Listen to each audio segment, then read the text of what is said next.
Good morning. It's 6:12. We're getting results now. All right.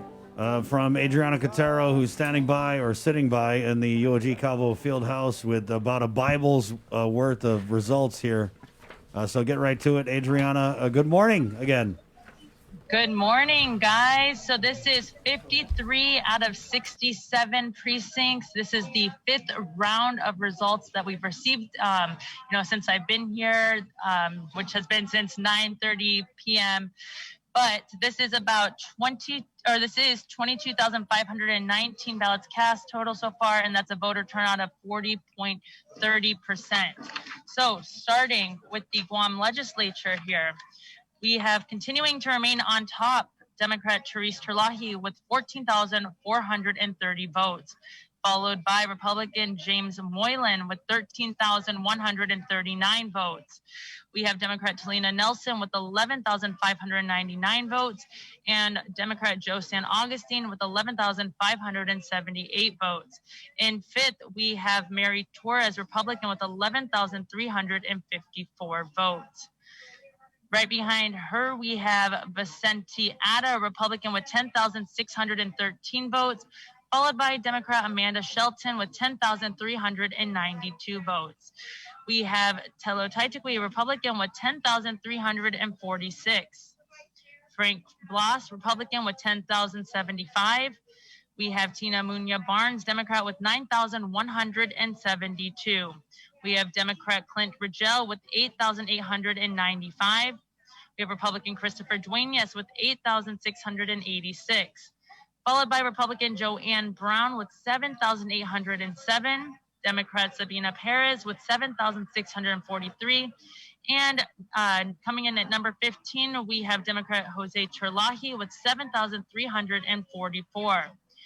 Right after that, we have Kelly Marsh with a Democrat with 7,137 votes. We have John Ananich, Democrat, with 6,961. Fred Bordalio, Democrat, with 711. We have Vincent Borja, Republican, with 6,670.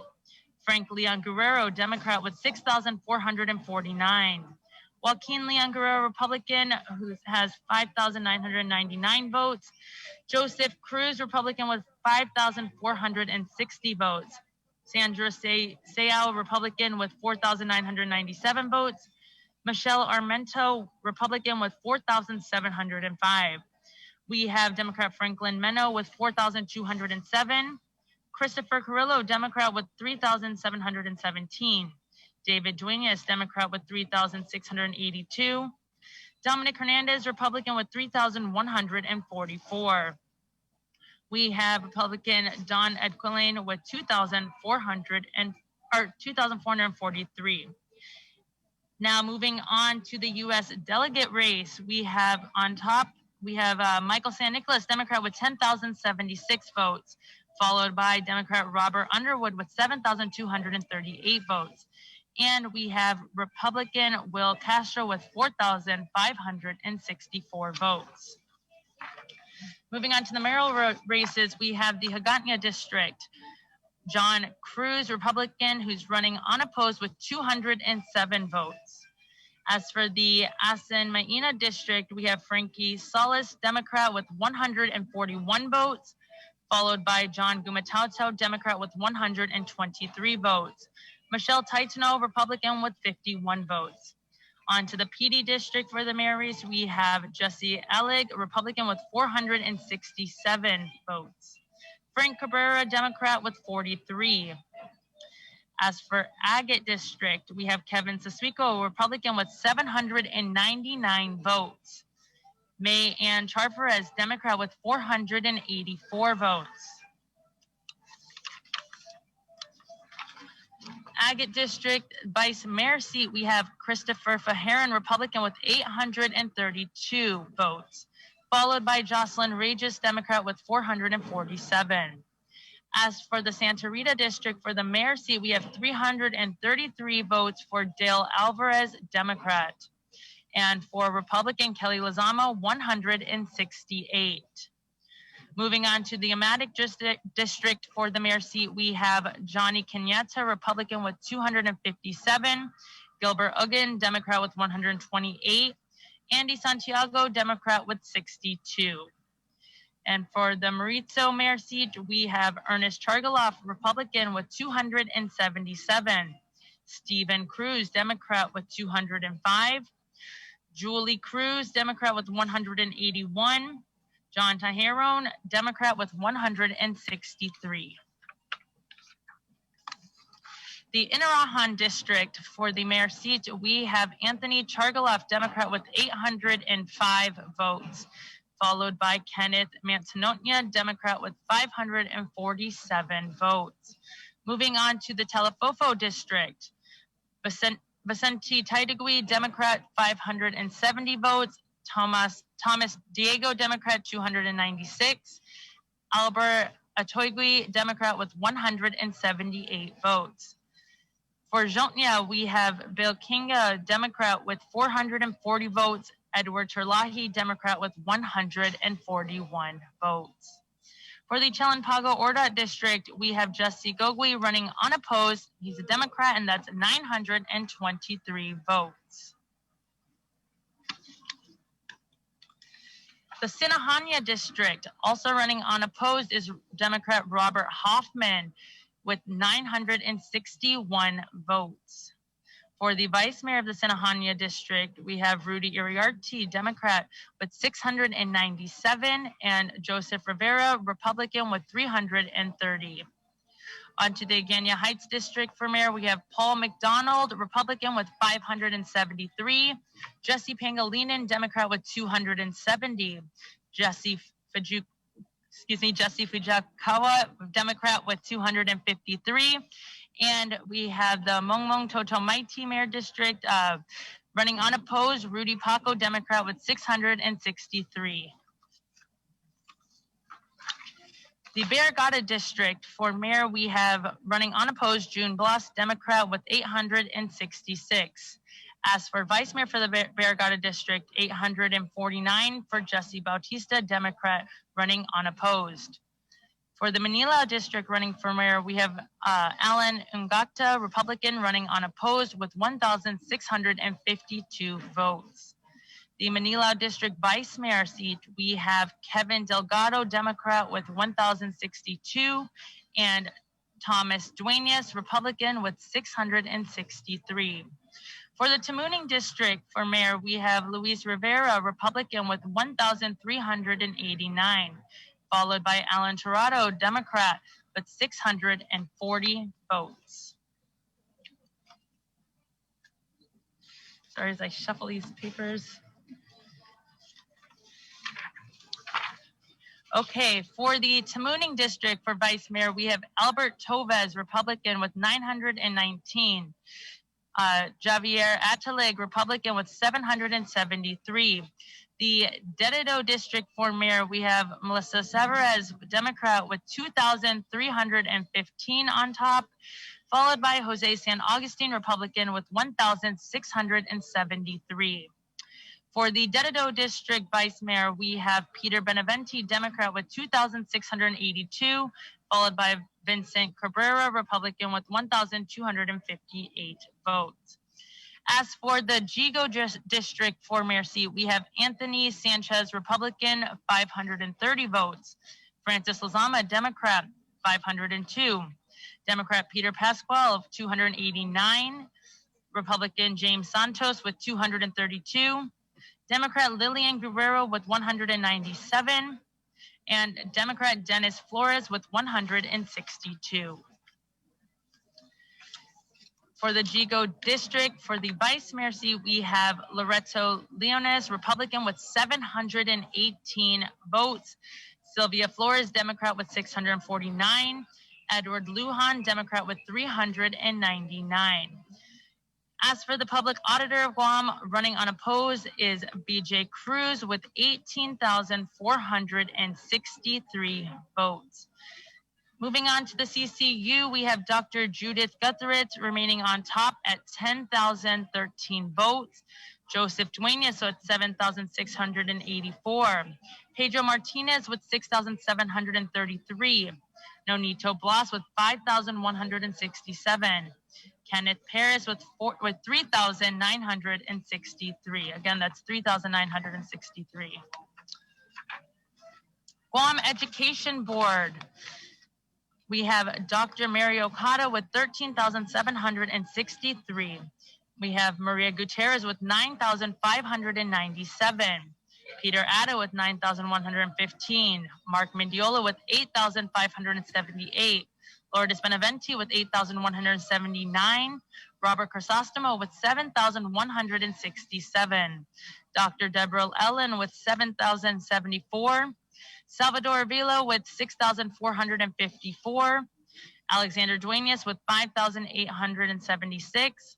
Lawrence Alcaro with 4,366. For the retainment of justice, we have Philip Carbolito with 17,158 voting yes, 1,852 voting no. As for Judge Alberto Lamoreno, we have 16,828 voting yes, 2,344 voting no. For Judge Arthur Barcinas, 16,047 in favor and 2,313 for no.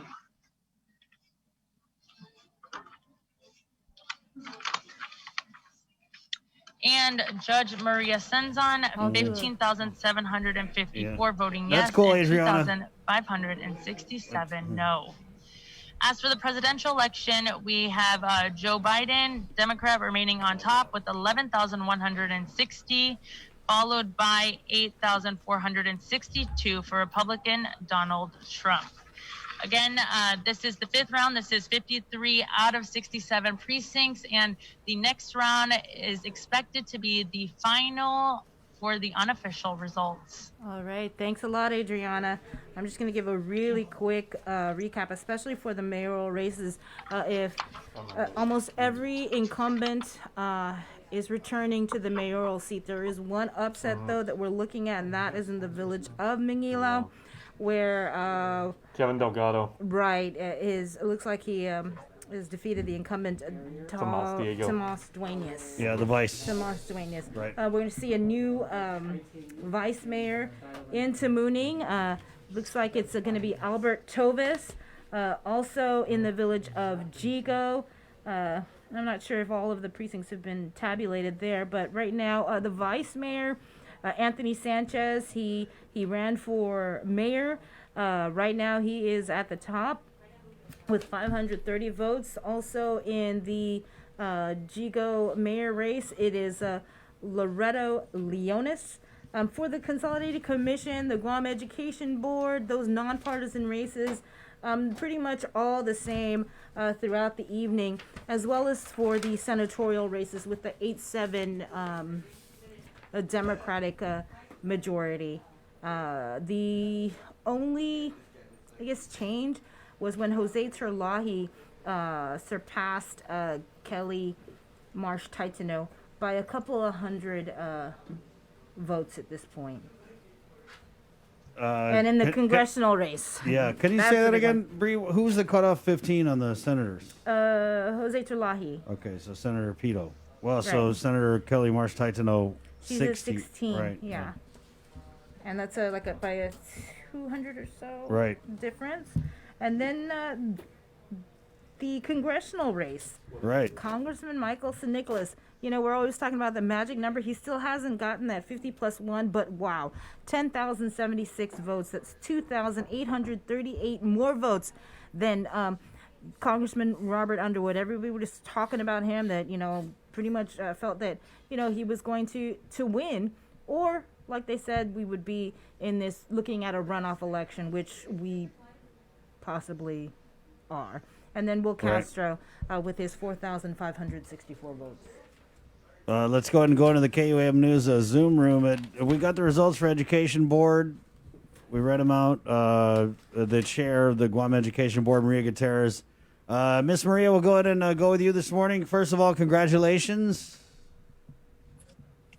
Good morning to everyone that's watching, and good thank you. And thank you for reaching out to my granddaughter. That was really a surprise. I didn't know it was going to be this morning. Yeah. But you know who it was actually last night, Miss Maria.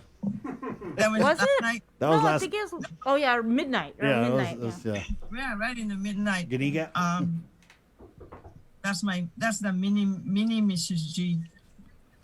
You see how she talks about her campaign there. But yes, I just, I just want to thank all the people of Guam, the Department of Education, for the vote of confidence for me to continue. Actually, this has been I've never gone down to number 4 in all the years that I ran. So the parents, all the stakeholders, the community believe in my in me, and I continue to do what I do because that's my commitment to the students of Guam. And I just want to congratulate my new colleagues that are coming in because we're in there to work together. It's not about politics, regardless of what's their party. We're there. Once we enter that, we sit down to do our work as a Guam Education Board. Politics is outside the door waiting, but not inside. So I just want to thank everybody. Congratulations, Senator Tello. I'm glad that you're back in. And to everybody, because this is very meaningful. I didn't sleep all night just waiting for the result, and my kids and my granddaughter that's in the States are watching and telling me hang in there. But this will be my 24th years on the board. Right. And I think with all my grandchildren, my great-grand, this is giving me the energy to continue to help, but not only them, but the students of Guam. So thank you very much to the people that gave me this vote of confidence. I know Sean, all the others that I'm watching, thank you so much. Mr. Juan Benitez, I know your wife very well. When she was a little girl, my first job after high school is with Mr. Jones. And that's where I learned leadership, and don't waste any time. Once you're getting paid, you have to work hard. Right. Thank you. But I just want to thank all of you, and I look forward to meeting my colleagues, my brand new colleagues, and Dr. Okada, Robert Sostimo. He was on the board appointed by Governor Calvo when he filled in an elected position that was vacant. And he's coming back in, but we're all in there to work together. Mr. Ada and I have been both having representative on the Territorial Board of Education. So he's no stranger to the Department of Education. So we look forward, especially during this pandemic. So I'm just, let's work as usual. We just have to move on. I'll work together with our elected official, because that's one thing is very important, is because of our kids, our students of Guam. So thank you for that. Mrs. G, were there any of the results that surprised you at all? No, well, I'm not really surprised. I know that, Dr. Okada is very well known in her involvement outside in the community. But I'm not surprised. I was just kind of a little sad because one of my newest colleagues, and the young one on the board, Lawrence Acario, didn't make it. He really tried hard, and I was looking forward for him to come back in, because he's young. He's very smart. He has a lot of experience in leadership, but unfortunately, people have spoken. So I know there's a few more pieces that haven't been counted, but I know that Lawrence will continue to be involved in education just as a volunteer to help us move forward. But I just wish him the best of luck. And there's always in another 2 years, he can come back again. But I just want to thank everybody, because I'm very humble on behalf of my family, my children. I just want to thank the people of Guam. Miss Maria, the Education Committee Chair, third, Vice Speaker Talina Nelson. third in the voting. Yes, I hope that she would continue to take to take education, because education really is the biggest, the biggest department, and a lot of we're dealing with the very most important pressure as parents and the people is our children. So I just hope that she'll continue to take the Committee on Education. But we welcome if anybody else is going to take it over.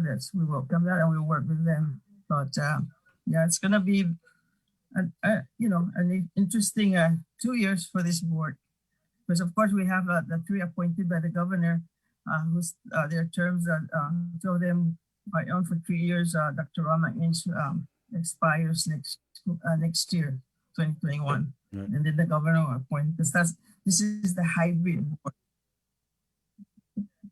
But Right. I just want to thank everybody and congratulations to all those that make it. Yes, it's hard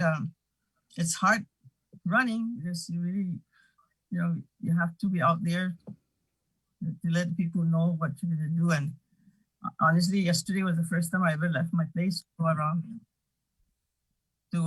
but just to pass by and meet people. But I didn't get down because I was really scared. Right. I have to stay be safe. Right. I'm not young anymore, so I have to take care of myself, because I need to continue doing the work that I enjoy doing. It's my passion to just get involved with the education of the children, not only for my great grand, but for all the kids of Guam, because I owe education, because my kids were educated well enough that I'm very satisfied. And you guys heard my granddaughter today, Yeah. that I raised, and she was 4 years old.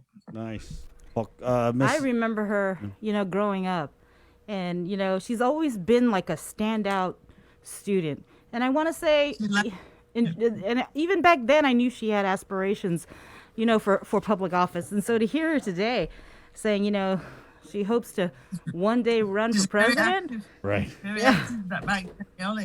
She's very active back there in LA, and I'm just very proud of her, because she was when Sanctuary had the Youth of the Year. She's the first middle school Youth of the Year, and from that on, when she got to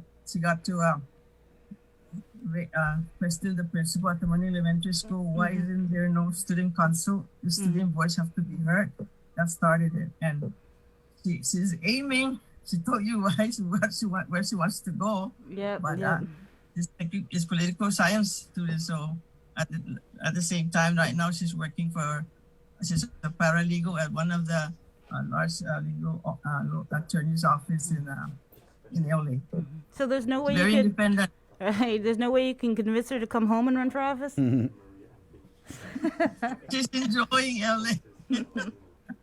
Living that LA life. I'm calling her back, but she said no. Thank you, Mrs. G. Thank you very much. And congratulations. Yeah, congratulations. Thank you to everybody that won this election. Right on. All right. I was gonna make you breakfast, but I was just gonna say, if you want to congratulate us with Thank you, Mrs. G. He said, you make mango pie for the KUM? I said, no. We'll see you, Mrs. G. Okay, thank you. All right, take there care. You go. That's Guam Education Board Chair Maria Gutierrez. Guys, we're coming back with more results, analysis. We'll take it over the KUM News Zoom room right here on the link, which is proudly brought to you by Dial Rent to Own, Carrier, the Thrive Coalition, IT&E, and Calvo Enterprises. Please rise for the performing of our national anthem and Guam hymn.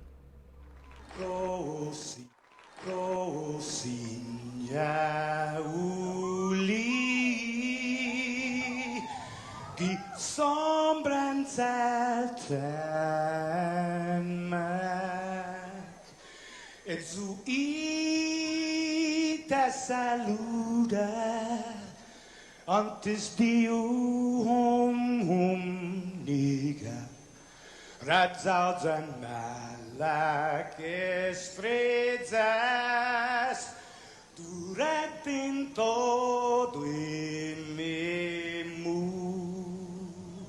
I know distancia gumugubugi palu zangiman malak guafi ikonum nasugi airi prebatula noci nai banderata gaigi pues atan fani bandera kau esta pagua pumalapa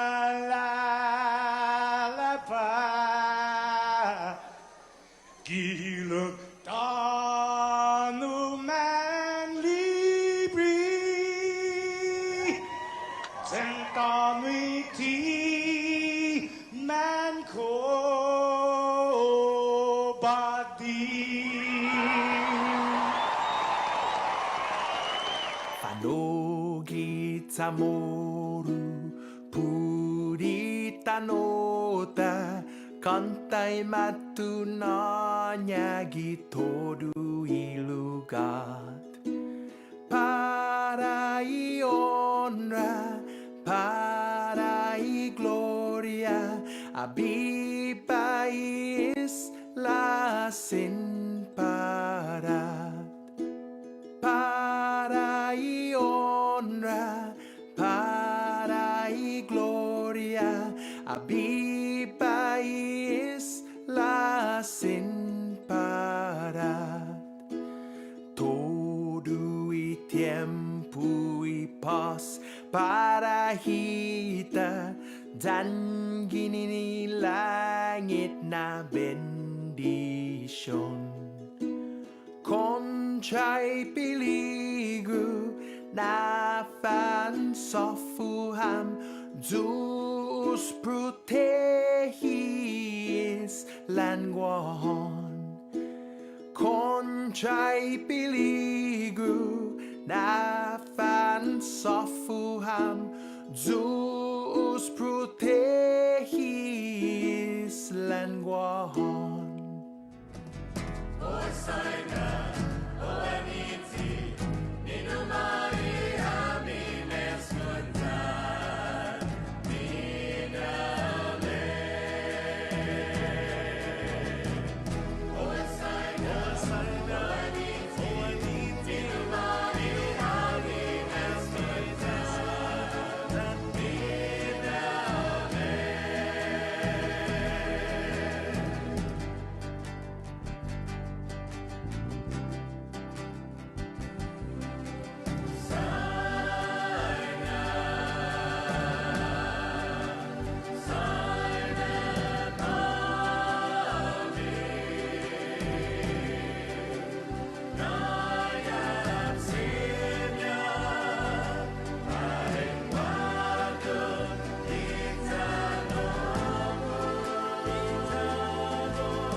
tomorrow already. After 10 straight hours on the air, not bad. I've been waiting for that. Yeah.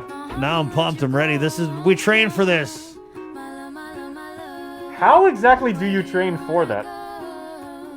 You know. You run your mouth. You run your mouth Yeah. for 20 years. What I do is I run my mouth. I do wads. I do AMRAPs of running my mouth for decades. Yeah, I'm like, yep, that's what I do. And you do it so well. I'm like a marathoner when it comes to running my mouth. Ultra, what is that, the super long one? Ultra marathon. Yep, ultra mouthathon. Good morning. Good morning, Guam. Good morning, Facebook. Last night I wanted to go on my Instagram and thank everybody for going out to vote, but I didn't want to because I didn't know the results yet. But thank you guys anyway for going out to vote. The few, the proud. We've got 13 more precincts. 40% turnout so far. 40? Yeah. 40%? 40.3. Take a look at that sun. Wow. Is it sunny? Yeah, DJ Joe Sir is outside with our morning shot. There you go. Thank you, DJ Joe Sir. And welcome to the link. Miss you guys. Thank you. Juan Carlos Benitez also has a outside shot. That's downtown District of Columbia. Is it? Is it boarded up? It looks like a ghost town. Looks like Tumon. You sure that's not Tumon? Ouch. Okay, would that be an Uber driver? That's racist, Jay. No. How is that? Stand back and stand down. Oh, man.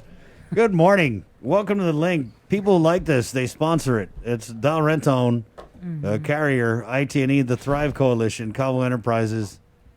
6:45. Boy, have we got a show for you guys.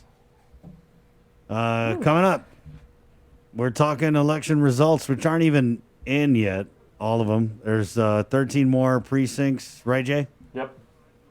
At last count, and that one was about 525 or so. That was 54 out of 67 island precincts now being accounted for. Right on. And let's go to the KUAM News Zoom room where guess who's back? Back again. Dun, dun, dun. Joanne's back. Tell a friend. Very nice. Let's welcome former senator and, well, I mean, it's unofficial, but it looks pretty official. legit. And also on the line, Eminem's lawyer. Former Senator Joanne Brown, who, according to these unofficial results, has pretty much got herself a seat in the next Guam legislature. So first of all, congratulations, Senator. Wow, Chris, thank you. And I have to give all of you credit for your endurance. I finally fell asleep after so many hours. And so whatever I say, I can't be held accountable. I'm not quite awake yet. But thanks so much for your call this morning. Right. Yeah, I saw your last scene on WhatsApp, and I figure there was a real dead zone around like 2 a.m. A lot of people faded. Not us, though. Not us. It might just be age, it was a very, very busy day yesterday, and so certainly just trying to catch up on some sleep and get to some sense of order again. But thank you. I certainly look forward to the completed results of this election, and certainly, as you mentioned, thank you to all the people that took the time to vote and expressed their voice yesterday and during the previous weeks earlier that the Guam Election Commission provided the opportunity for our people to come and vote.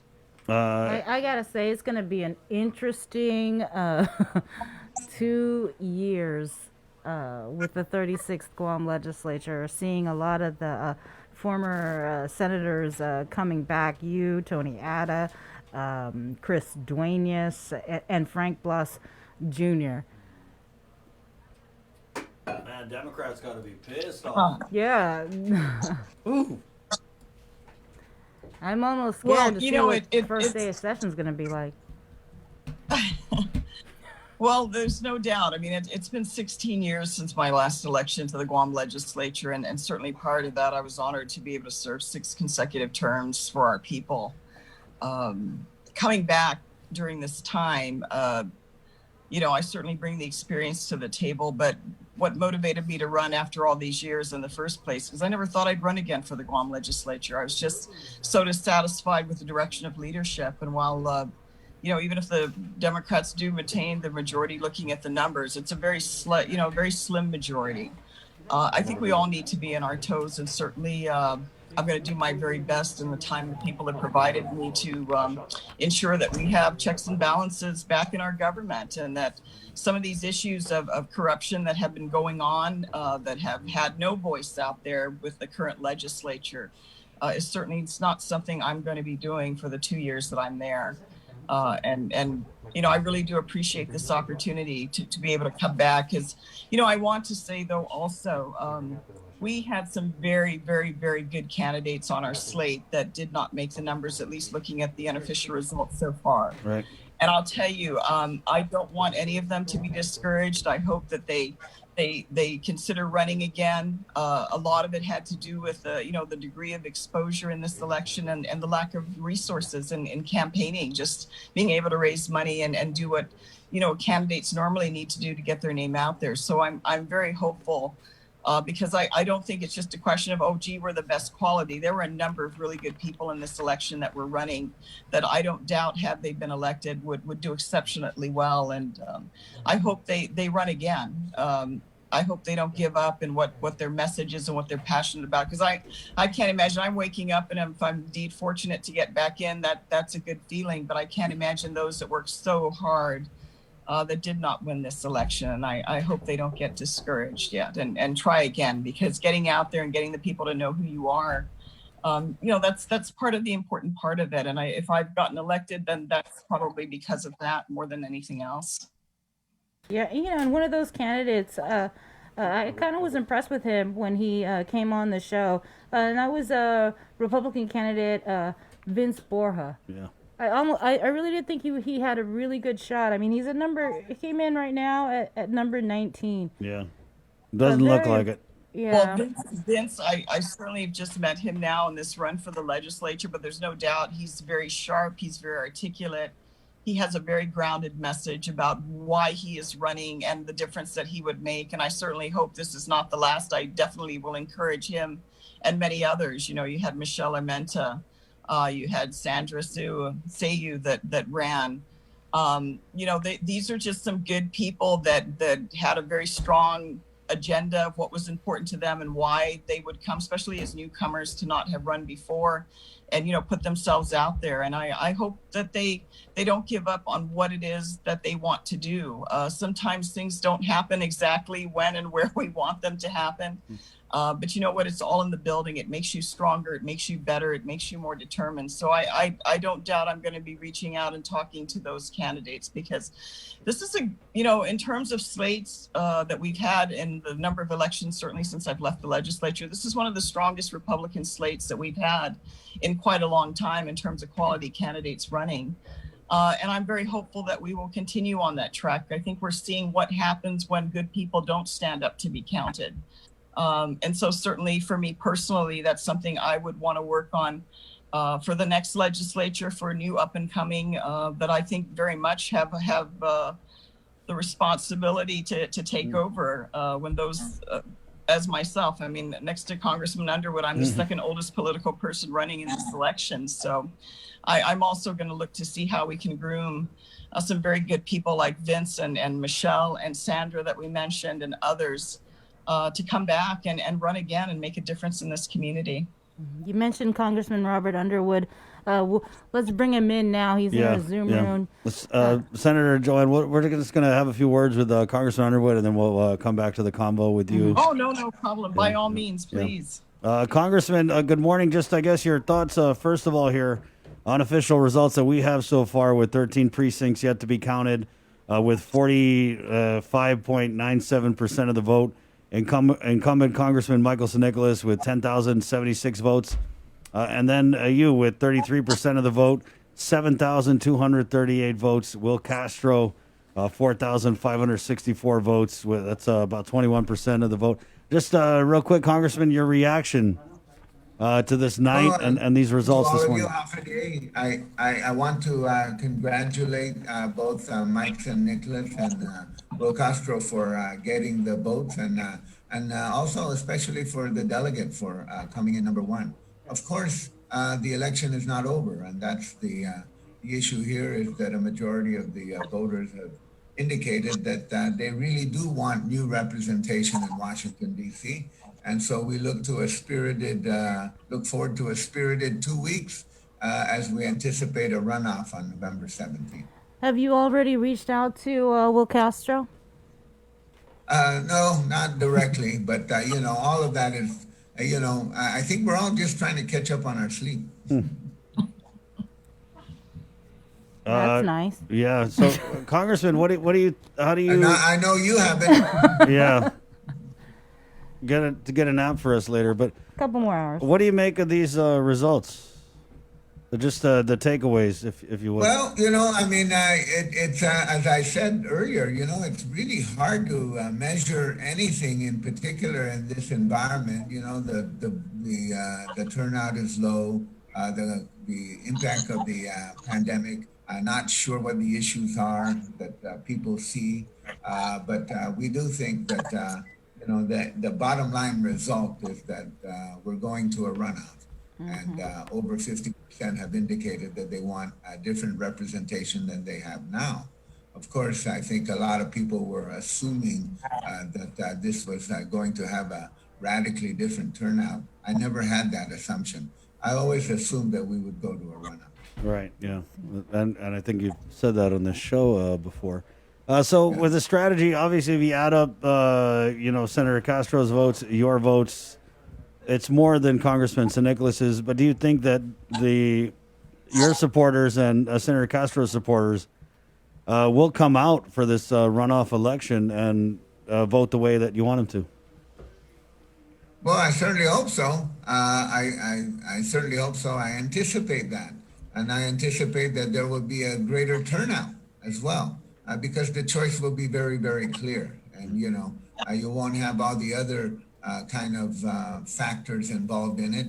You have a binary choice, either the incumbent or someone different.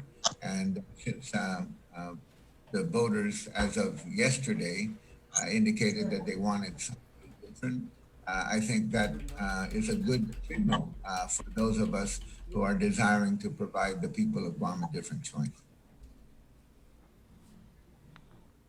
Congressman, were you good? Anything? No, you mentioned 2 weeks. That's what the Election Commission guidelines say once the results are certified, a runoff, if there's a runoff, it should occur within 2 weeks. We're still waiting to hear from the GEC. Pardon me? I'm assuming that the law says that there'll be 2 week runoff in 2 weeks of the general election. So Okay. I'm assuming that that's November 17th. Okay. We didn't see a lot of campaigning from Congressman San Nicolas. It was almost like an anti-campaign. Do you anticipate any debate, any interaction from him in the 2 weeks before we have this runoff? Well, I certainly hope that we'll have debates and forums. I think when you have a binary choice, you need the people do need to see the two candidates, not just necessarily square off, but say what they have in mind and what they anticipate, how they see the issues and how they see the work in Washington, D.C. going forward. Those are really important things, I think, to present to the public, and I eagerly look forward to any of those forums, and I urge any media outlet or any community organization to continue to sponsor those. I certainly do look forward to them. Congressman, what would you say? We got a comment here. The people have spoken. No runoff. Well, I don't know. I mean, the people have spoken, and according to the law, there's going to be a runoff. Right. I can't argue with somebody who's online. Right. I think that's, I think we figured that out from this campaign. Chris, really, what is the point of that? Right, The right, point right, is, yeah. the law is pretty clear. You're Right. supposed to get 50% plus one. If the law were different, then we would say the people have spoken, Right. but the law is the law. And, one of the things that I've always urged is that people follow the rules. Chris, can I jump in real quick? I have to run. Yeah, sure, Doc. Yeah, well, first of all, I want to congratulate all the candidates for making the legislative race. Senator Joanne Brown, of course, I knew she would make it. It's a name recognition. From the very start at 5 in the morning, I said the difficult part about this election was that name recognition. When you get into the ballot box, it's very difficult to see who the newcomers are. And, I tried to search it myself, but I had a very difficult time trying to recognize the names. So that was an impact on this election. So I think for the Republican Party, Senator Brown, that I actually analyzed a little bit is that if you guys had a little bit more name recognition in there, I think you would have taken over the majority. Tommy Morrison is one of them. I think he would have gotten in. And Siraj is shaking his head there, so it kind of distracted me a little bit. But regardless, I think it was a good election. The turnout was low, and I think it's secondary to the pandemic. But I think the 2021 year is going to be important for your legislative body because there's got to be check and balances, like you said.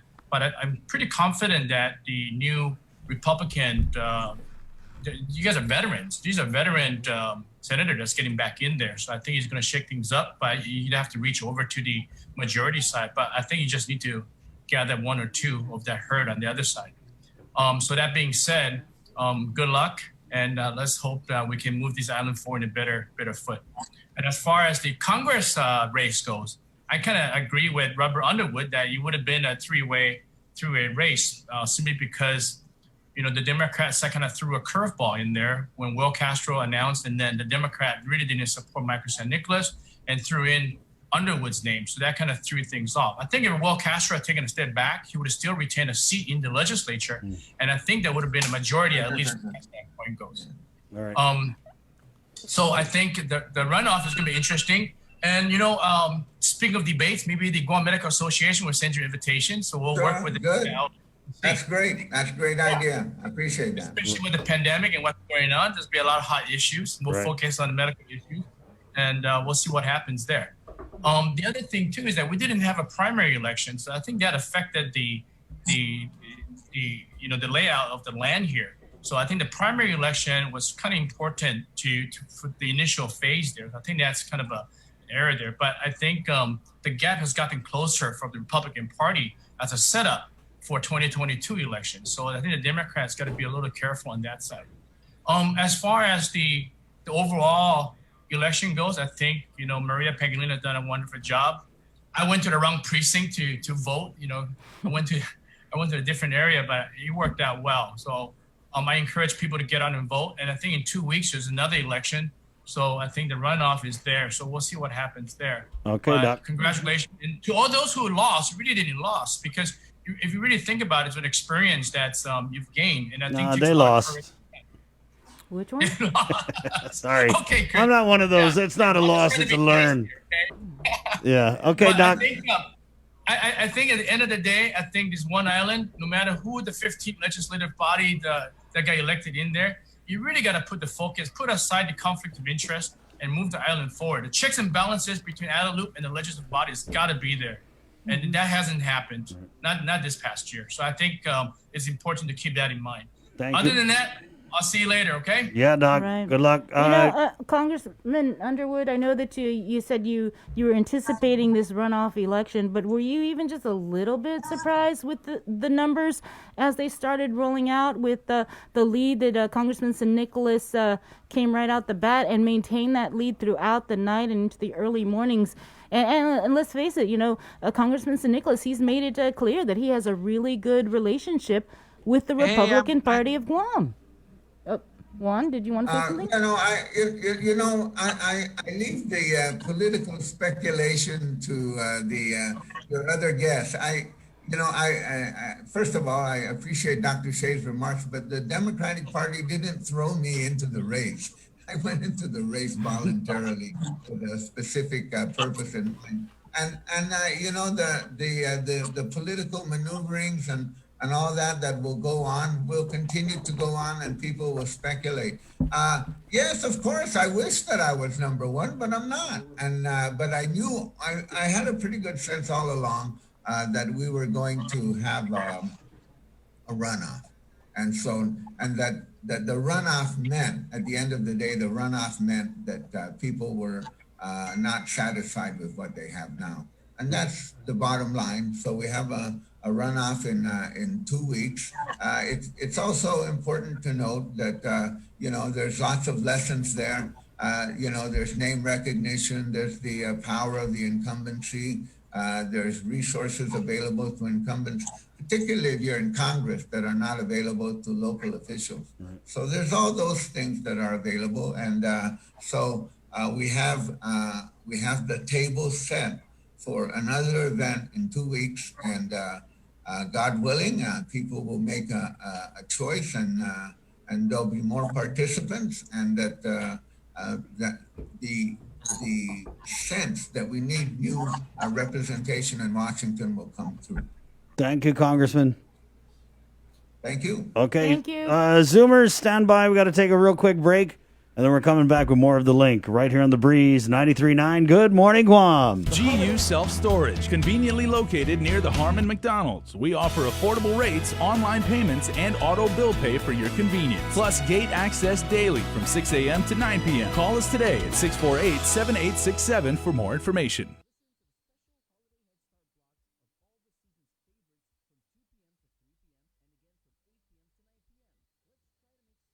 The holidays are almost here, and we could all use an extra dose of cheer and joy this year. So we're breaking the rules and giving you a holiday head start on Breeze 93.9 FM. Throughout the months of October and November, listen to the special holiday head start blocks of all the season's favorites from 2 p.m. to 3 p.m. and again from 8 p.m. to 9 p.m. Let's try to make spirits bright and make this the most wonderful time of the year. Happy holidays from Breeze.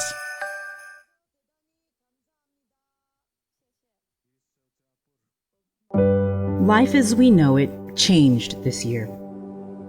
Our health, families, jobs, and finances have been in jeopardy. We've witnessed loss in more ways than one. And at a time when nothing could be more comforting than coming together to fill this loss, share the love, and lean on each other for support, we've been asked to stay apart for our own safety.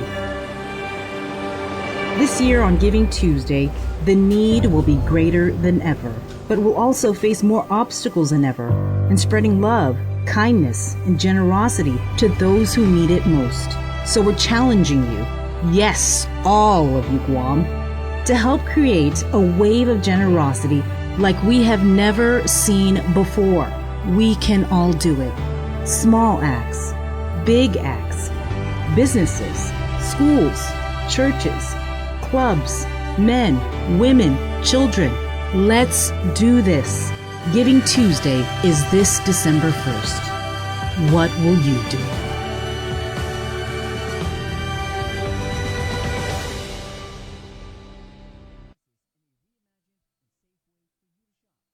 Thrive, a coalition for a drug-free Dedido, is an active partnership of community members and leaders committed to a vibrant, resilient, and empowered Dedido. It takes a village to raise healthy and drug-free youth. Thrive with us. Find us online or email thrive@westcare.com.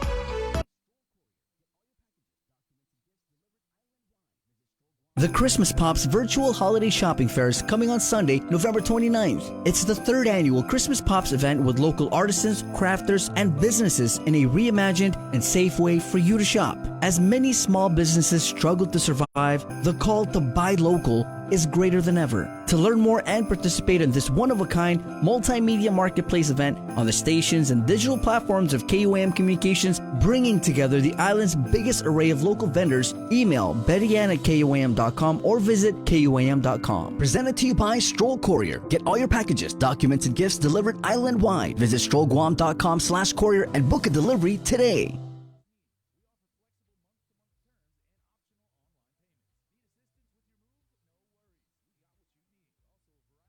Uproar Race to 21 Challenge. 2020 is one year we can't wait to put in the rearview mirror. So lace up, get ready, set, and run to 21 with the Guam Rona Challenge. Join the virtual challenge starting now through December 31st. Go at your own pace and select 100, 2, or the 300-mile challenge. To register, visit runtochallenge.com. Special thanks to KUAM Communications, Trench Challenge, and Kill Cliff. This is an Uproar event. Proceeds benefit the Special Olympics Guam.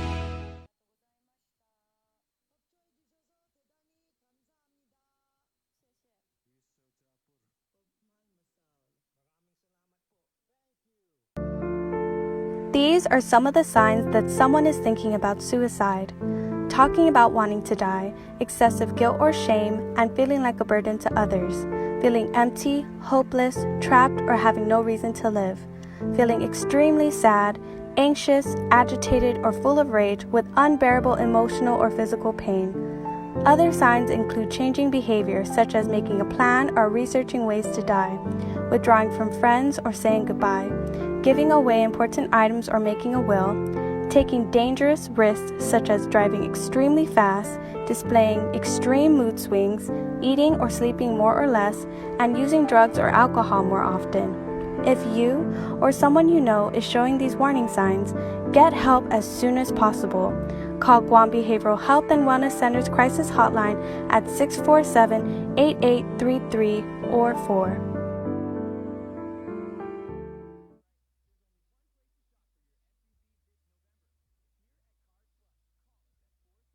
Our frontliners have been working tirelessly to keep us safe, and now they need your help to get our island back up and running as safely as possible. Did you know your smartphone can be one of the most powerful tools in our fight against COVID-19? That's why we're bringing you the Guam COVID Alert Exposure Notification app. This app works by letting you know if you've been exposed to someone who's positive. It's completely voluntary, and more importantly, it's completely anonymous. It does not track who you are or your location. Researchers at Oxford University have found that for every 100 to 200 downloads of the app, it can prevent 100 infections and save one life. Add your phone to the COVID fight by going to guamcovidalert.guam.gov or download it from the App Store or Google Play now. Help Guam stop COVID-19.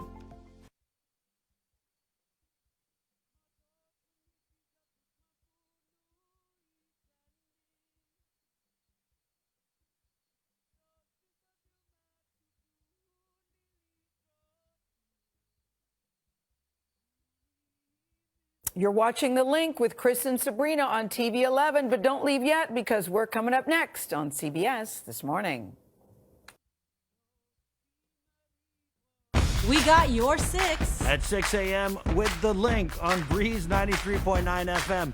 Bree and I connect you with all the latest news and information you need to know to start your day. Then check back with Guam's news leader at 6 p.m. for the day's top headlines with KUAM News Primetime. From 6 a.m. to 6 p.m. and everything else in between with KUAM Digital, we got your 6.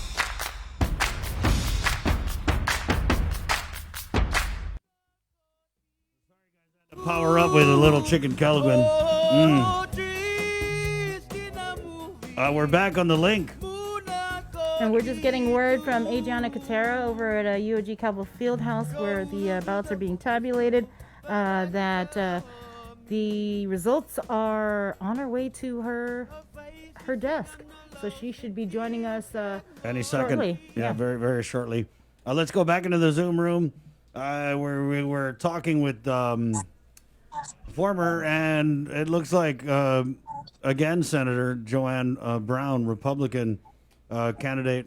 Senator, you know what I thought was interesting is you ran on one issue, corruption. Fighting corruption, right? Maybe give us a little bit on that, and then what do you think your election to the legislature means from the people of Guam and their thoughts on corruption in this government? Well, I definitely being out there and meeting with our people know that this is a concern, and I think it's something that those in leadership need to be mindful of. You know, there's those that run to serve and there's those that run to be served. And I think the ones that run to be served are shouldn't take things too lightly. I think even though we didn't get an overwhelming, we didn't get the Republican majority, if that's what the final results show. I think the fact that we do see a shift in the legislature, and as you mentioned, we are veteran senators coming in, so we're not going to spend 2 years just sitting there looking pretty. I mean, we've been there. We know what our expectations are, and we know what our capabilities are. So certainly, those that have abused their position that's been given by the people, and not even think twice about it. Some think that running for office, once we win, hey, we get to use and abuse public resources without question. And certainly we're going to be there to question that. It's wrong to begin with. I think it's an old style of government that belongs in the past. And it's not something that our people need. And so certainly those are issues, minority, majority, whatever position that I certainly will have. I'm experienced enough to know about these things, and people continue to approach me about issues and concerns they have within the government, not just limited to my own experience, 30 plus years in the government, but certainly what their concerns are and what they see. And there's definitely a need to address those concerns, because at the end, it's our people's government. And I think we have, as I've mentioned, we're caretakers for a time. We have a responsibility to ensure that we operate as effectively as we can, as efficiently, and not abuse the public resource. And I think we've seen quite a bit of that. And I just think that everybody else just needs to be responsible about what they're doing. And that's what we need in our government. I think that's what people expect of us. Are you seeing Speaker Tina Munoz Barnes returning as Speaker? Or do you think there's going to be a change? They're going to have to decide among themselves. I mean, it's a new election. It's a new slate. They need to start thinking about their own survivability in the next election. As you know, as we enter into the holidays ahead of us, once we get into January of next year, the gears are going to start turning for the 2022 election. We've worked very hard. I mean, I spent my day yesterday with Tony Atta and Chief J.I. Cruz going around and visiting all the different precincts around the island. And I give people like J.I. Cruz, I mean, talk about work and determination that he and his team have put into this election, as many others. We're very serious about what we're doing. I'm not doing this because I want to be senator again. It's not I don't need to add another title to my list. But like I said, I ran because I was very dissatisfied with what I was seeing in our government. Our people deserve better than what's been happening. And I certainly hope that my presence and those of others that have been elected into this new legislature, if that's what the final results show, we're definitely going to be there. We're going to be visible. We're going to be engaged. And, we know the political playbook. We've been there. So that's certainly the challenge that some of these incumbent senators will be coming up in dealing with us and moving forward what we believe ultimately is the people's agenda. So there's a lot of work to be done. There's a lot of things that need to happen in the near future. But there's no doubt. I mean, we are going to put every effort we have in what we do to still work for a Republican majority, and by all means support a Republican candidate for governor in 2 years. That's our agenda. It's not so much, because we want to be in. I mean, have these guys done better? Had they taken on better responsibility in serving our people, you wouldn't see people like me running for office at this time. I would have been happy to step back and say, let these new ones come in and carry the burden, because running government is not easy. It's not an easy job at all. I mean, it's probably the hardest job you're ever going to apply for. But they weren't as responsible. And when you see the irresponsibility in this government, you see the abuse that has been happening. It's what's forced me after all these years to run. So I don't take this opportunity that I've been given very lightly. So certainly the final results show that I was able to make it into this upcoming 36th Guam legislature. I guess what we meant to say was, would you support Speaker Tina Munoz Barnes as Speaker in the 36th, or is there another Democrat finisher that you guys would be maybe more aligned with? Well, I think all of those things will be said and done when we all get together and look at the issues and look what's there. Everybody is going to have their moment of evaluation. I'm sure the speaker as well, among her colleagues, we'll have that moment and that debate, and we'll see. I mean, I don't know who else is there anyone else in the Democratic slate that was elected that is aspiring to be speaker that can get the support, because certainly at the end of the day, it comes down to who's got the numbers. And so we'll leave that to them to come to their own determination, and then we'll see what we do and who ultimately will support.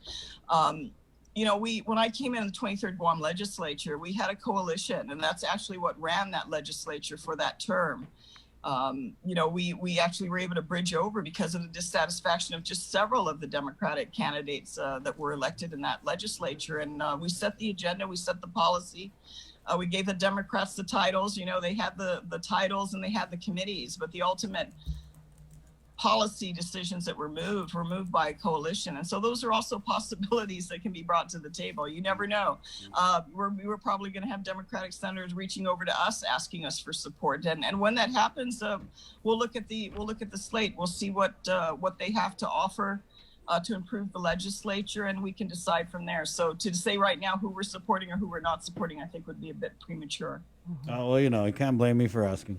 Well, thank you, Senator. No, I don't I wouldn't be blame me you if I didn't ask. You ask the inquisitive questions, Chris.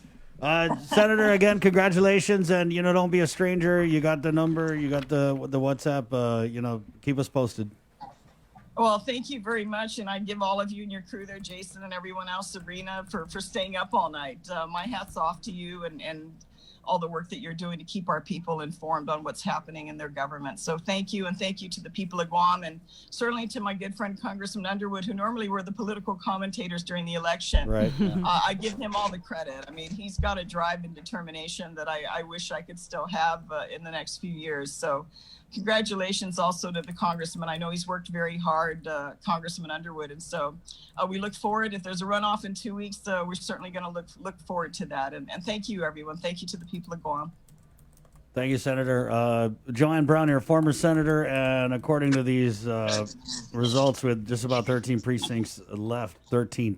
Mm-hmm. And any minute now, we should have the final results coming in. We're just waiting for Adriana Cotero to dial into the show. Victoria Lola Leon Guerrero of the Fanogi Coalition, of course, Sean Gumatauta has been with us most of the night, and the executive director of the Democratic Party, Guam, Chirag Bajwani. Chirag, just want to give you a chance to kind of respond a little bit to the conversation that we just had about the speakership. So, yeah, again, just like Senator Brown just said, obviously these are conversations that will be going on within the party, the speaker and her colleagues. But I mean, right now we don't even know who won the election yet. We still have a few precincts to go. So, we've all been up all night. I've been up here with you for the last 12 hours, I think. Let's get some sleep. Let's close our eyes for a little bit, and let's circle back to this right away. Right on. Have a good nap, my friend. Waiting for the results, bro. Yeah. It's coming. It's coming. It is, yeah. Sean, I guess, and then we'll go over to Victoria. Just your thoughts. We can take it serious now, I know. Well, first off, good morning, everybody. And I've been with you guys since the start of the show. So it's been a kind of a long couple hours. So, but a lot of great discussion today. A lot of insight into the people's choices that they made yesterday. Obviously, I think the story still will be turnout, and yes, we can talk about COVID and the like, but I am very eager to see a runoff. And I was wrong, Chris. You told me to get there and pick somebody, so I was wrong. But at the end of the day, it's going to be between two people that the community and our electorate will decide who will be the leader in Washington, D.C. As for the leaders in the villages, kind of the thing, my biggest thing, and I love village politics. I can't tell you how much I'm in it, and I think we haven't had a chance to talk about or unpack it yet, but Bill Kanga, I believe in Jonia, is leading, that was the last precinct or last village to report. So it's very, very exciting that at least he's leading at this point, and we're finally going to get to the end of the night. This was upsets, Mingilao. We've found out, as we all shared with all your listeners and viewers, it's a popular vote. So the best person will win and will lead. We have a new leader in Jigo, among other villages.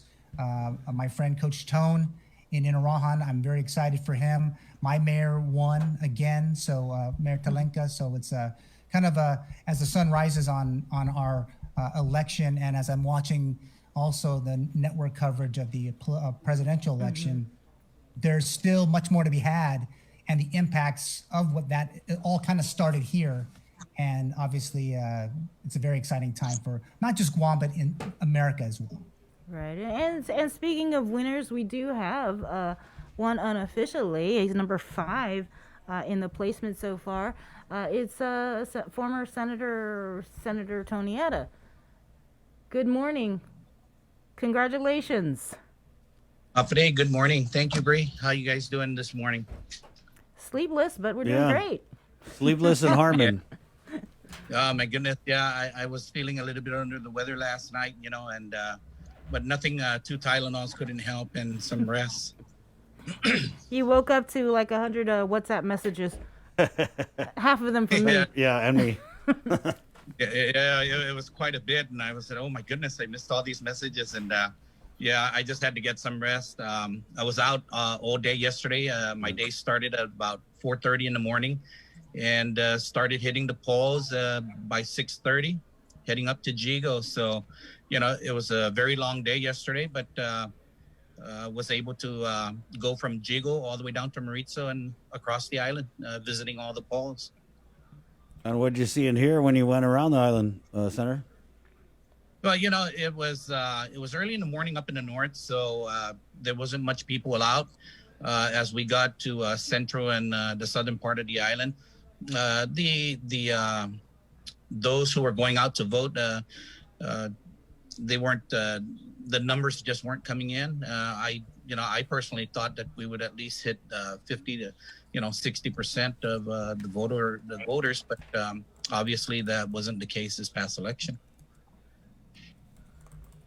8-7 Democrat majority. I mean, we still have some precincts coming in, but it does kind of look like it's going to hold. How do you translate this? Well, unfortunately, it's not the Republican Party didn't get a majority, but, we gained 4 seats. So that is a positive. We kept a lot of our mayors and vice mayors in place. So, it's, everyone ran a good campaign. It's the voters that didn't come out that, I think hampered some of the new candidates to come out to, get elected. First order of business, 36 Guam legislature. For you, Senator. First order of business would be to sit down with my colleagues, map out our agenda, and also to sit with the administration. We need to, there's a lot of issues going on. The campaign is over, and we need to come together as the people of the island to work together, because we need a lot of building to go and happen, and that's not just with our economy, but also with our people. And I look forward to working with everyone cohesively as a people, and to work with whoever our next delegate will be to Congress, to work with them as well, so that we can bring our issues to the U.S. and whatever assistance that we will be able to obtain from the United States to continue obtain, then it's gonna work out for all of us. But now that the election is we're moving past that, we need to rebuild with each other and come together as one island and one people. Senator, what about working with the administration? We had Governor Lulian Guerrero. She kicked off our election program at 10 o'clock last night, and she said, you're the Republican Party of Guam chairperson, and she says she was really hurt by some of the press releases that came out calling her a Stalin, Hitler, dictator. Yeah. What is your reaction to that? When we look at what goes on, right, it's the actions of the administration. There's laws in place for a reason. And when we try to circumvent those laws and try to do something out of the norm, then that becomes an issue. And we shouldn't start anything like that, because of the fact that once we do it one time, then they're going to say, well, let's do it again, and let's do it again.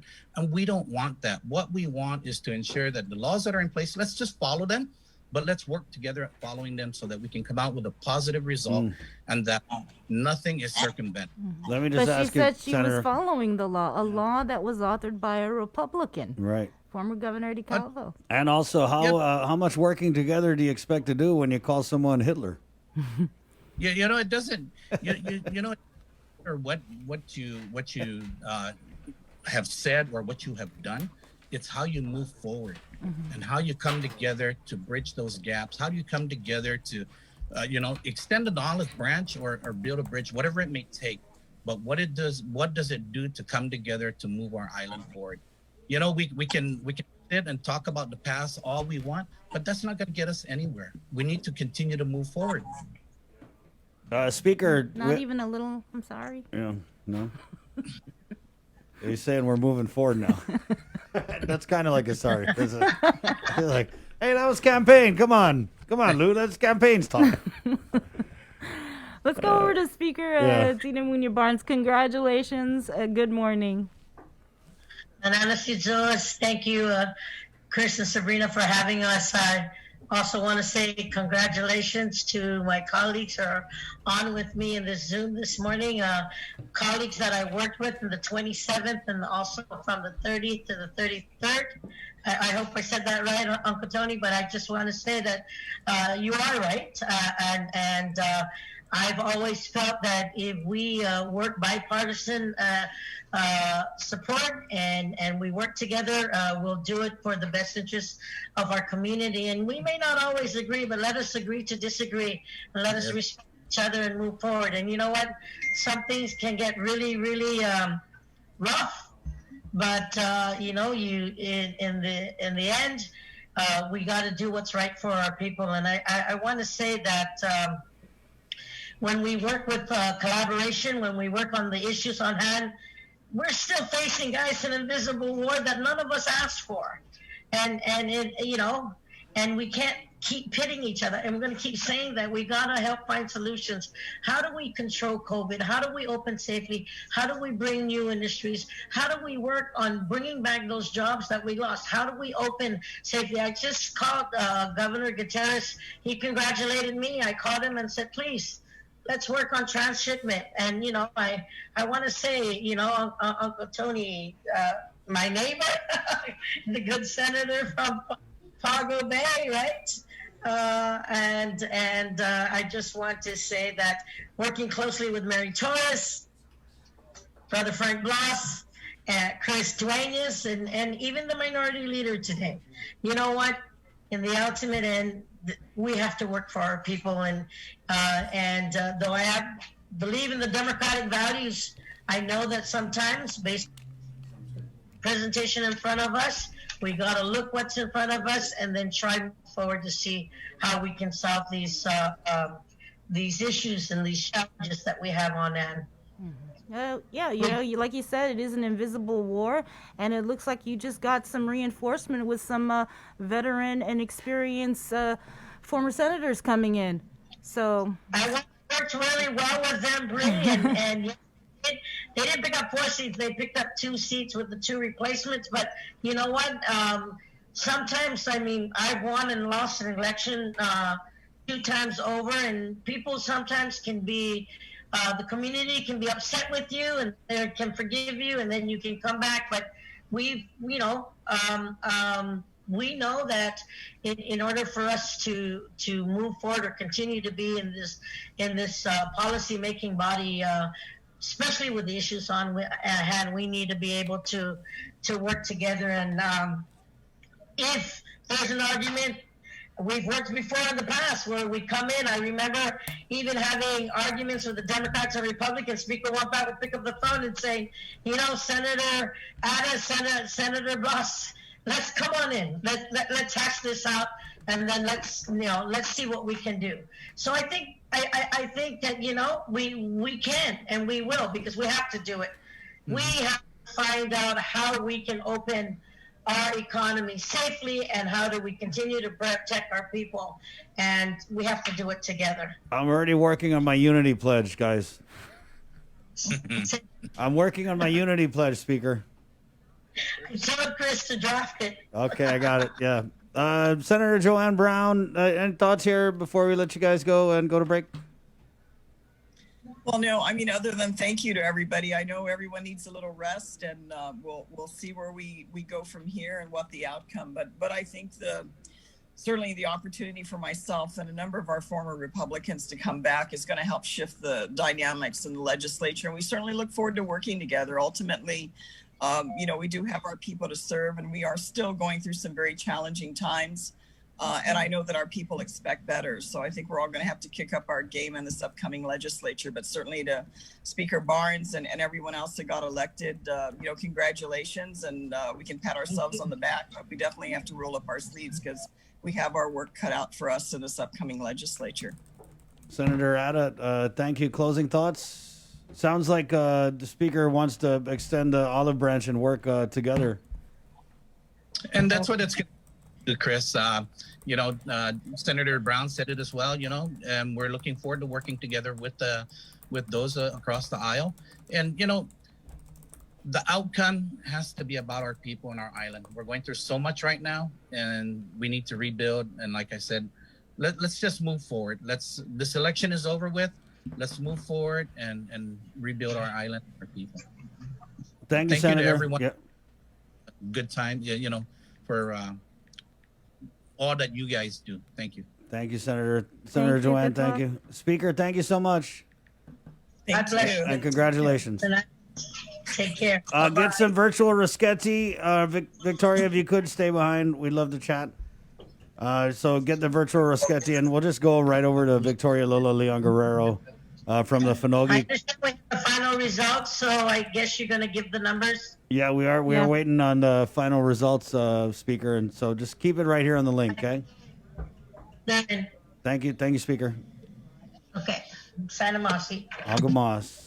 Victoria, so Finogi Coalition, I guess we'll just get right into it. The congressional race. Your thoughts this morning? Wow. I think like Dr. Underwood said, everybody was sort of anticipating there'd be a runoff. But, I was looking, if 13,000 voters voted early, I wonder, what sort of the last few days may have, how the last few days may have influenced them. I don't know. That may be something we learn in the runoff. But, I think I brought it up a couple of days ago that this is really an indicator of, what does campaigning look like now? The big difference, I think, between Congressman Underwood and Congressman NICOLAS is that Congressman Underwood gave a lot of substantive, content to the community about his plan and his platform. He engaged in every single forum. He regularly went on to your program. And Mike NICOLAS did none of that and is in still what I consider a tremendous lead considering that.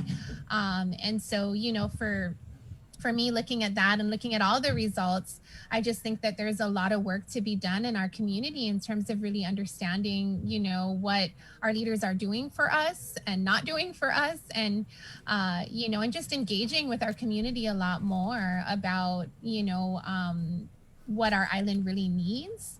I think that to me, that says a lot if someone can do so little and take such a lead, and I'm just purely going off of rhetoric, off of the difference in the messaging they're putting out. And so, for so little to go such a long way, just says to me that we need to do more to shift the apathy in the community. The voter turnout absolutely has a lot to do with it. But, I think that, I obviously COVID is going to affect that, but I think more largely, young people need to get engaged, get involved and be more reasonable in terms of, their role in this. Mm-hmm. If you don't participate, you're just going to kind of allow for these things to happen. Did you? How tough of a fight are are you looking at for Congressman Underwood? I mentioned it earlier. Congressman NICOLAS, he has a really good relationship with the Republicans, and he's made that clear on Facebook and in different messages that he's given over the last several years and months. Absolutely. I mean, they showed up for him, as is obvious. I think that what my hope is actually is that if this goes to a runoff, which we can see it will, the next 2 weeks are actually more substantive than the last 4 months have been, that we actually hear from him. Because the truth is if we don't, I think that really will make a difference. Yeah. I really do feel for him that he got sick in these last few days. Again, it really is interesting in terms of he really didn't go out there at all, not even in the last, the final hours, right, and still did so well. So I don't know if that means he's going to continue in the same if it ain't fashion. broke, right? Yeah. Or if he's really going to engage. I think a lot of us have really just strongly said, hey, we just want to engage with you. We really, you put yourself out there as being for a responsible Guam. You put yourself out there as being a representative of the people and fighting for all people. But, if you don't engage with people and you don't really hear where we're coming from, you just think that everybody is out to get you, then none of us are going to progress in that way. I've never really personally, wanted to just support any one person. To me, I think that the issues our island is faced with requires that we all need to work together. No matter who is in office, the issues I'm fighting for requires the ability to communicate with every single person who's elected, because if we don't all work together, we're going to see some really devastating results, especially in the next 2 years, with what's happening to our economy, with what's happening to our hospital, with what's happening to our people who are struggling. And the rhetoric is not enough. We need to do more. And to me, I really hope that at the very least, we hear more from our incumbent these next 2 weeks. And hopefully that makes a difference. Right. Well, without debate, as Dr. Underwood said, I mean, you how do you address tough issues if you're unwilling to face anybody? Guess we'll have to wait and see. But for now, let's go, stay in the Zoom room where we have a former senator and number 12, Senator Chris Duenas. Congratulations and good morning to you. Have a day, Chris and Bree and Jason and the entire team there. You're amazing. I don't know what you're operating off of, but it's amazing to see that you're still up, and many of the others that are on the feed here, I've been watching probably since 3 o'clock in the morning. And congratulations to you for being so super people, super woman, super man, super everybody. Well, yeah, but congratulations to you. Yeah. Yeah, you won. I don't know. Did you know that you won? Chris and Bree, I had a pretty decent feeling about this election, but I want to start by saying thank you to my rock and the love of my life, my wife, Angelica. And she really kept me on track. My entire family, who has always been there for me, my brothers, my sisters, my extended family, my Yaos, and all those who really, and Molly's, and all of the people that went out and really pushed for me. This was a very unique campaign, but I've got to tell you, with the limited interaction that I had, Chris and Bree, the feedback was very positive, and it really gave me a lot of energy to keep going. And so I'm very thankful to our Lord and Savior for this opportunity, and I won't squander it. I look forward to working hard for the people of Guam. Mm-hmm. And so from all the people that you have talked to along your journey to this point, what were some of the concerns you heard, and how will you plan to act on it? You know, one of the things that in working with some of my team members on my committee, the reason why we came up with the slogan that I ran for office on was focused, balanced, and ready was, you at KUAM gave me an opportunity after the election of the governor, current governor, and this legislature to come on a few times to your show in the evening on the it's After tea, party. whatever. Mhm. Sorry. The after party. Yeah, after party, right. And you know, the thing is that even from that moment in the first months of the administration and the legislature, folks were kind of saying to me that they believed the focus wasn't on the priorities for the people. And so, sorry, Senator. Senator, Do we're you gonna have mind to. if we Yeah, come can back you hold? to you? We've got final Yeah, results. completely understand. Okay. Yeah, we're gonna get to final results. Adriana Cotero standing by from the UOG Tabulation Center. Adriana, we got the printout here. 67 of 67 precincts in. We'll go ahead and throw it to you. The numbers. That's right. These are the final unofficial results of the 67 out of 67 precincts. The time we've all been waiting for. And, just speaking with the Guam Election Commission, they said this is one of the lowest voter turnouts. And actually right here behind me as we're speaking, Executive Director Maria Pangilinan is announcing the tallies, which I'm going to try and read over her and start from the beginning here. So the voter turnout in total was at 51.96%. That is 29,034 out of 55,880 registered voters. Starting with the Guam legislature, continuing to remain on top in the final, we have Therese Terlahi, Democrat, with 18,778 votes. We have Republican James Moylan with 17,045. Talina Nelson, Democrat, with 15,022. We have Joe St. Augustine, Democrat, with 14,958. We have Republican Mary Torres coming in fifth place with 14,713. We have Republican Vicente Addo with 13,683. We have Amanda Shelton, Democrat, with 13,409. We have Telo Taitagui, Republican, with 13,310. We have Republican Frank Blas with 13,063. We have Democrat Tina Munya Barnes with 11,700. Democrat Clint Virgil with 11,390. Republican Christopher Duenas with 11,108. Republican Joanne Brown with 10,113. We have Democrat Sabina Perez with 9,866. And Democrat Jose Terlahi coming in at number 15 with 9,637 votes. Followed by Kelly Marsh, Democrat, with 9,179. We have Democrat John Ananich with 8,996. Republican Vincent Borja with 8,646 votes. Democrat Fred Bordalio with 8,607. Democrat Frank Leon Guerrero with 8,277. Joaquin Leon Guerrero, Republican, with 7,717. Joseph Cruz, Republican, with 7,037. We have Sandra Seo, Republican, with 6,456 votes. Republican Michelle Armento with 6,170. We have Democrat Franklin Meno with 5,245. Democrat Christopher Carrillo with 4,781. Democrat David Duenas with 4,688. We have Dominic Hernandez, Republican, with 4,108. And we have Republican Don Edquilane with 3,139.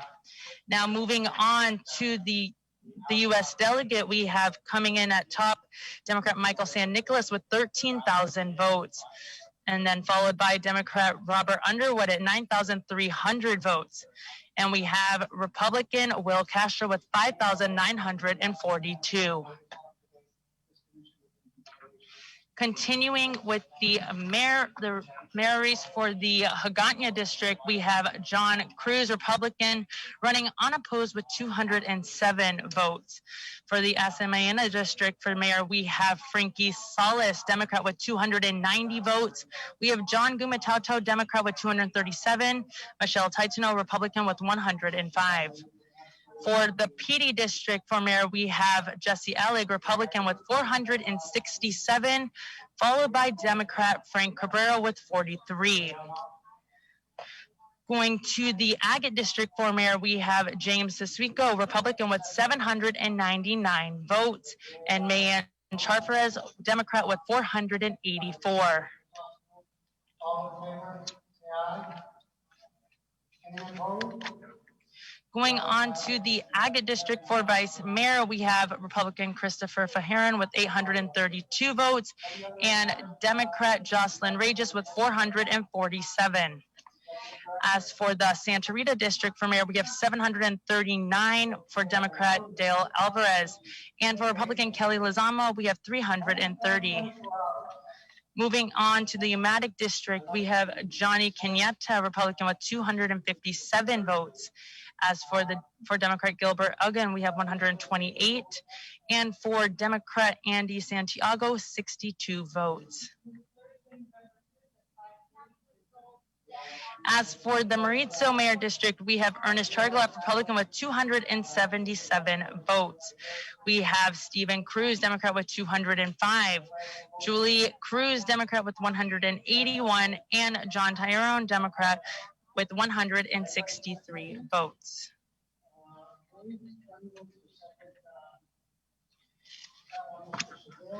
Going on to the Inarajan District for Mayor, we have Anthony Chargolaf, Democrat, with 805 votes. We have Kenneth Mantanogna, Democrat, with 547 votes. We have Vicente Taichigui, Democrat, for Telefofo District now. This is 570 votes. And for Thomas Diego, Democrat, 296, followed by Albert Atoigui, Democrat, with 178 votes.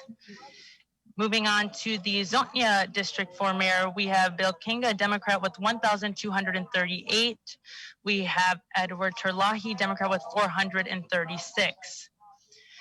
And we have, for the Chalanpago Ordat District for Mayor, we have Jesse Gogui, Democrat, running unopposed with 1,316 votes.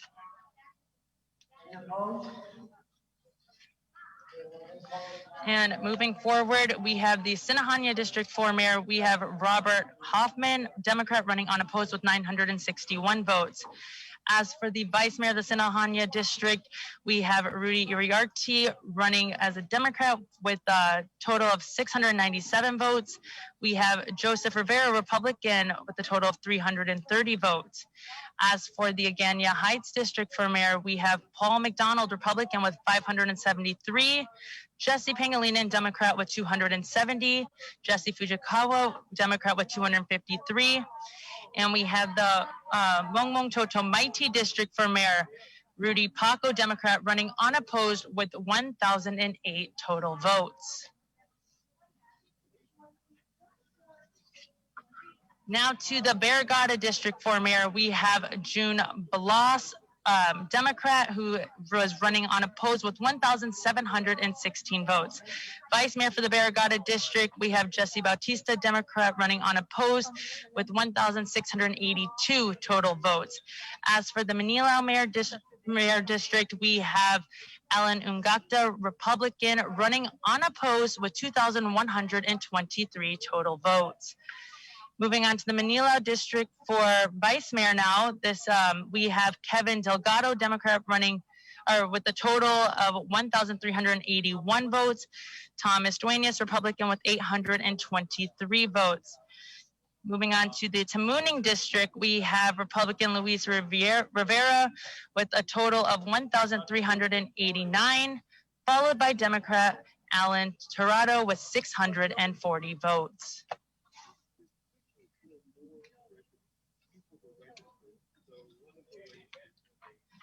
And for the Vice Mayor seat for the Tamuning District, coming out on top is Albert Tovez for the he's with the Republican, and that is 919 votes.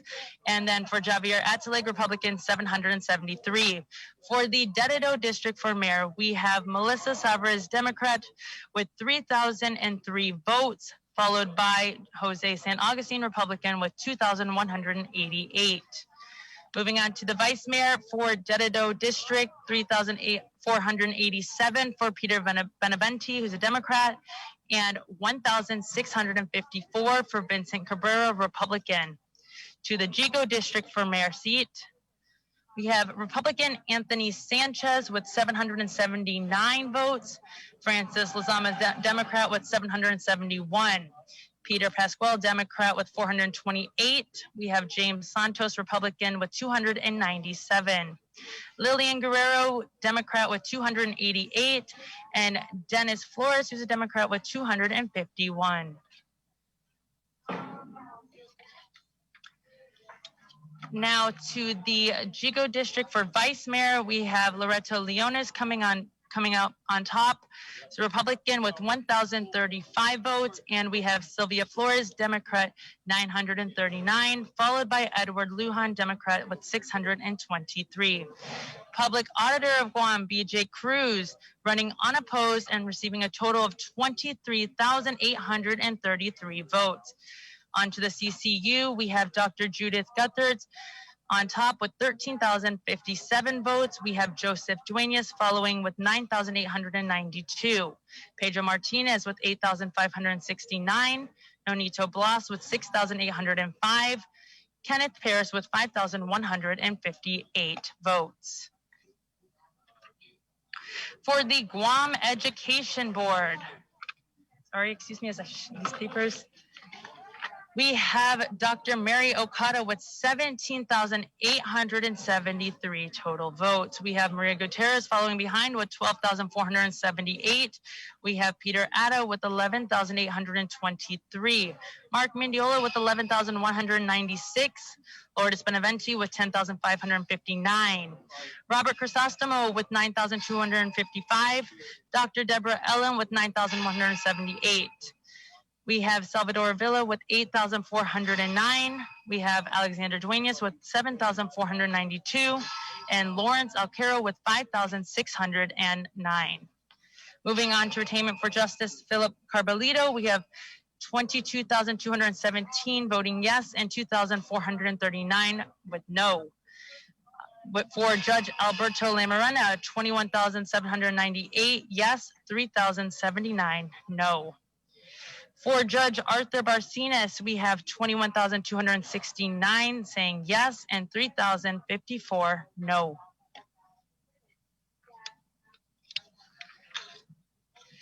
For Judge Maria Senzon, we have 20,477 voting yes and 3,328 no.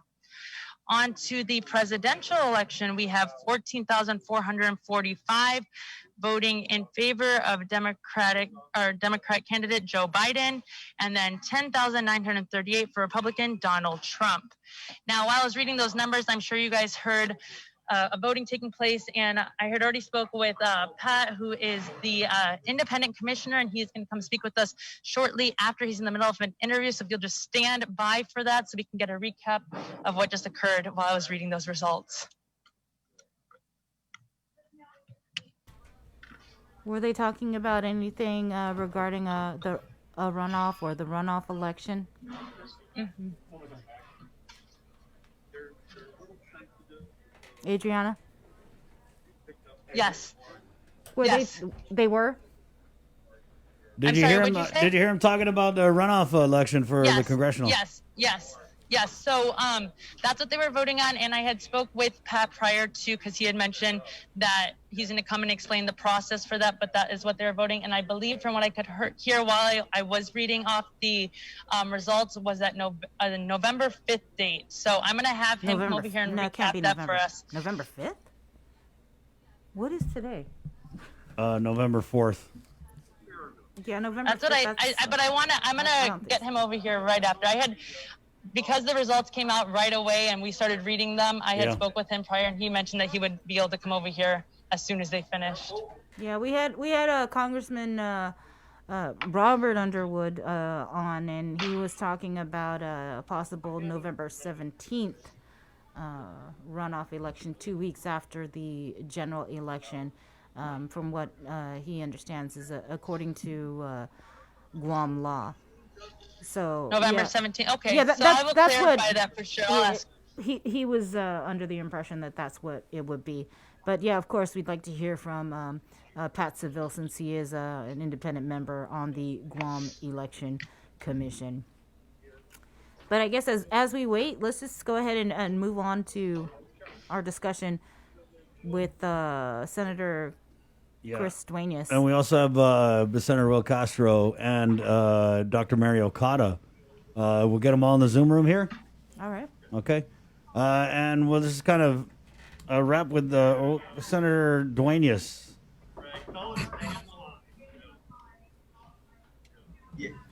Yeah, thank you once again, Chris and Bree. So if I could just finish up. So we're talking about going into this race. So the second point on my three items on my campaign platform was balanced. And that was what I was hearing from the people as well, that there was a lack of checks and balances and a lack of balance overall between the administration and the legislature. And so that's why I chose to include that as my campaign slogan. And then, of course, it's pretty simple, ready. I have served before. I have 16 years of public service now. And so I really look forward to working for the people of Guam again. All right. Thank you. And again, congratulations, Senator Duenas. We look forward to seeing you get to work in January in the 36th Guam legislature. November 7th. Okay. Thank you, Senator. And so let's just go real quickly back to the Guam Election Commission, UOG Cabo Fieldhouse. Adriana, I see you have Patrick Seville with you. Yes. Right. Yes, I do. Yes, so this is the independent commissioner for the Guam Election Commission, Pat Seville. Thank you for speaking with me. You know, I was reading off the results as you guys' vote was taking place. So if you could just tell us a little bit about the process for a runoff.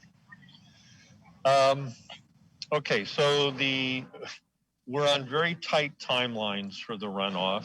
Under federal law, the UOCAVA law, the notices will go out tomorrow, either today or tomorrow, to tell UOCAVA voters that there is a runoff and tell them who the candidates are. And then the runoff will be held on November 17th. Okay, November 17th. Right. And it will be, the results will be tabulated that night. Presumably a winner's there's only two, so there will be a winner. And we will certify the results of the entire election on November 18th and the following day. Okay, so November 17th, the special election, and then November 18th, certify the results. And then you said within the next couple days, it'll begin. Is that what you had mentioned, that within the next 2 days? No. You said within the next 2 days, you're gonna... Well, either today or tomorrow, we will send out the notice to the UOCAVA voters. I think it may actually be today. Today may be the deadline. Okay, and if you could also just tell us a little bit about the voter turnout. I know in speaking with you prior, you had mentioned that this is the lowest that you've seen. Yeah. Well, certainly COVID was a big factor, I think. It's not a gubernatorial year. That's another factor. I think a third factor that we as a commission need to look at, we look for ways to get more people to register to vote.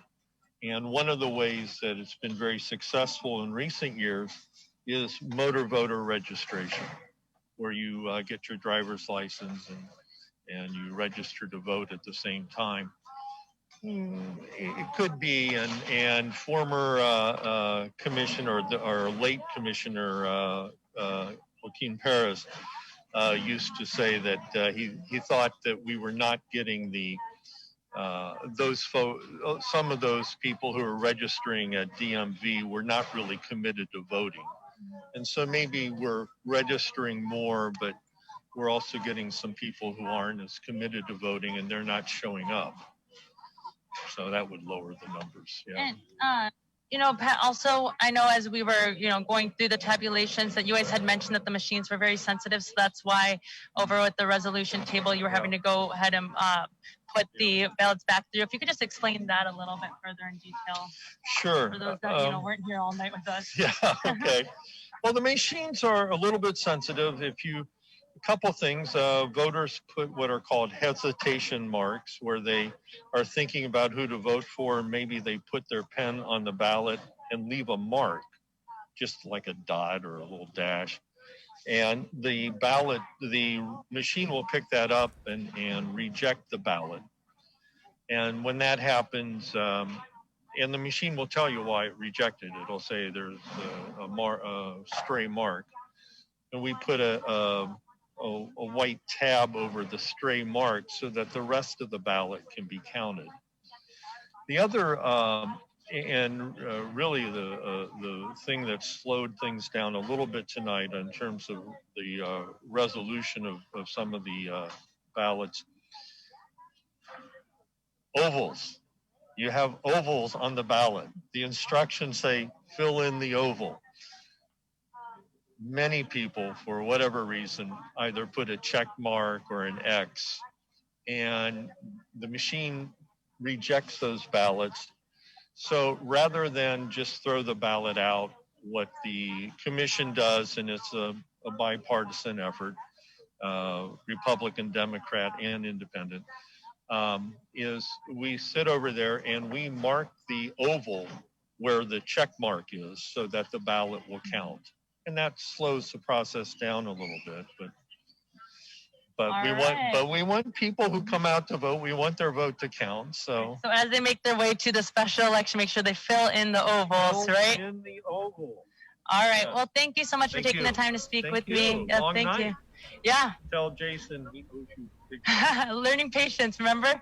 Very good. All right. Well, thank you all for tuning in and staying with us here all night. I'm Adriana Cotero, reporting from UOG Calvo Fieldhouse Election Central, signing off. Good job. Thank you, Adriana. Yeah, Good job. great job. Yeah. For your first election here on Guam. Not so. bad, not bad. Okay, so there you heard it. The 67 out of 67 precincts tabulated.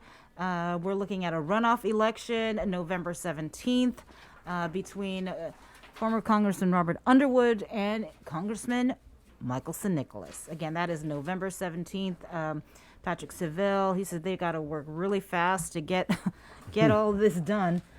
And so they're hoping by November 18th they'll be able to certify the winner of that particular race. Hey, it's 8:05. We're KUAM FM and Agani Guam. To our viewers on KUAM TV 11, thanks for jamming with us. We ask that you jump onto our KUAM News Facebook Live feed or do it the traditional way right here on the Breeze. 93.9 on your FM dial. And you know, since we do old school like 80s jams, Lionel Richie has been on my mind like a lot. Okay. All night long. All night. We're doing ballots. All night. All night long. But All we are not dancing on the ceiling. That's for damn sure. Everybody voting out of ears all night long. Why you leave me hanging, bro? Hello. Can you please not put a check mark or an X in the oval ballot? Okay, you guys are delirious. We need to sign off on TV. Nope. Did we sign off on TV 11? I'm not even sure which TV right now. Yeah, we're Did signing we off sign KUAM TV 11. All right. And jump over here. My name's Chris. I'm Sabrina. Estadios.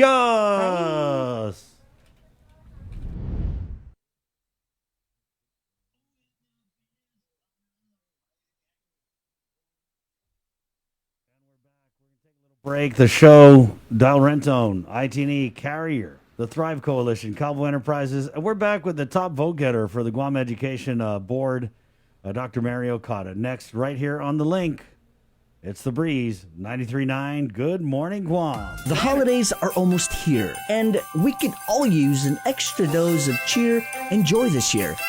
So, we're breaking the rules and giving you a holiday head start on Breeze 93.9 FM. Throughout the months of October and November, listen to the special holiday head start blocks of all the season's favorites from 2 p.m. to 3 p.m. and again from 8 p.m. to 9 p.m. Let's try to make spirits bright and make this the most wonderful time of the year. Happy holidays from Breeze.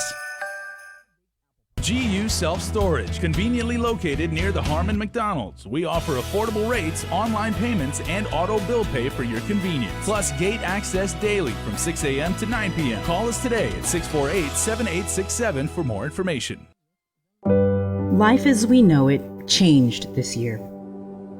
Our health, families, jobs, and finances have been in jeopardy. We've witnessed loss in more ways than one. And at a time when nothing could be more comforting than coming together to fill this loss, share the love, and lean on each other for support, we've been asked to stay apart for our own safety.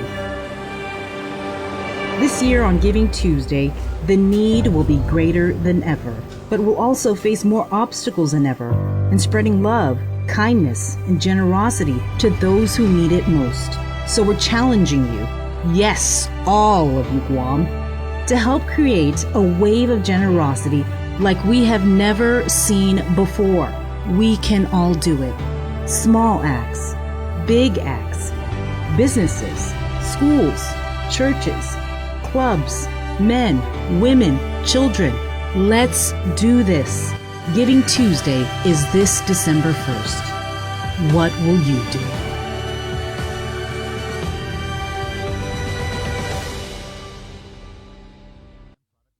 The Christmas Pops virtual holiday shopping fair is coming on Sunday, November 29th. It's the third annual Christmas Pops event with local artisans, crafters, and businesses in a reimagined and safe way for you to shop. As many small businesses struggle to survive, the call to buy local is greater than ever. To learn more and participate in this one-of-a-kind multimedia marketplace event on the stations and digital platforms of KUAM Communications, bringing together the island's biggest array of local vendors, email bettyann@kuam.com or visit kuam.com. Presented to you by Stroll Courier. Get all your packages, documents, and gifts delivered island-wide. Visit strollguam.com/courier and book a delivery today.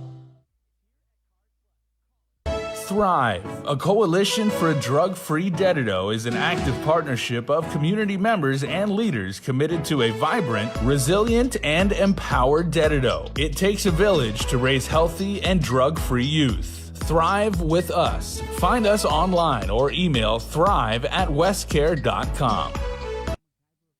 Uproar Race to 21 Challenge. 2020 is one year we can't wait to put in the rearview mirror. So lace up, get ready, set, and run to 21 with the Guam Rona Challenge. Join the virtual challenge starting now through December 31st. Go at your own pace and select from 100, 2, or the 300-mile challenge. To register, visit runtochallenge.com. Special thanks to KUAM Communications, Trench Challenge, and Kill Cliff. This is an Uproar event. Proceeds benefit the Special Olympics Guam.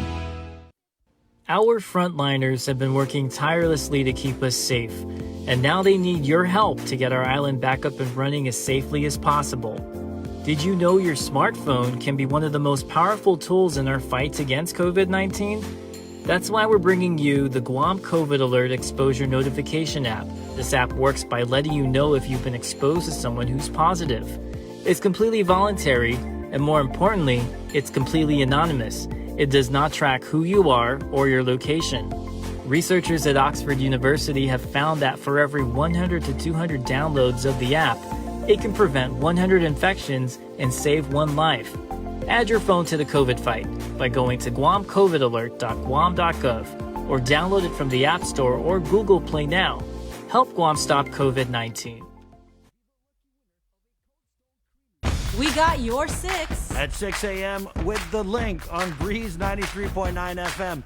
Bree and I connect you with all the latest news and information you need to know to start your day. Then check back with Guam's news leader at 6 p.m. for the day's top headlines with KUAM News Primetime. From 6 a.m. to 6 p.m. and everything else in between with KUAM Digital, we got your 6.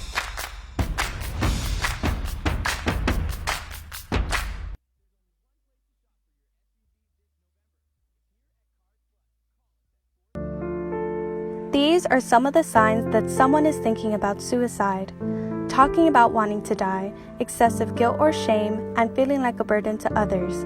Feeling empty, hopeless, trapped, or having no reason to live. Feeling extremely sad, anxious, agitated, or full of rage with unbearable emotional or physical pain. Other signs include changing behavior such as making a plan or researching ways to die, withdrawing from friends or saying goodbye, giving away important items or making a will, taking dangerous risks such as driving extremely fast, displaying extreme mood swings, eating or sleeping more or less, and using drugs or alcohol more often. If you or someone you know is showing these warning signs, get help as soon as possible. Call Guam Behavioral Health and Wellness Center's crisis hotline at 647-8833 or 4.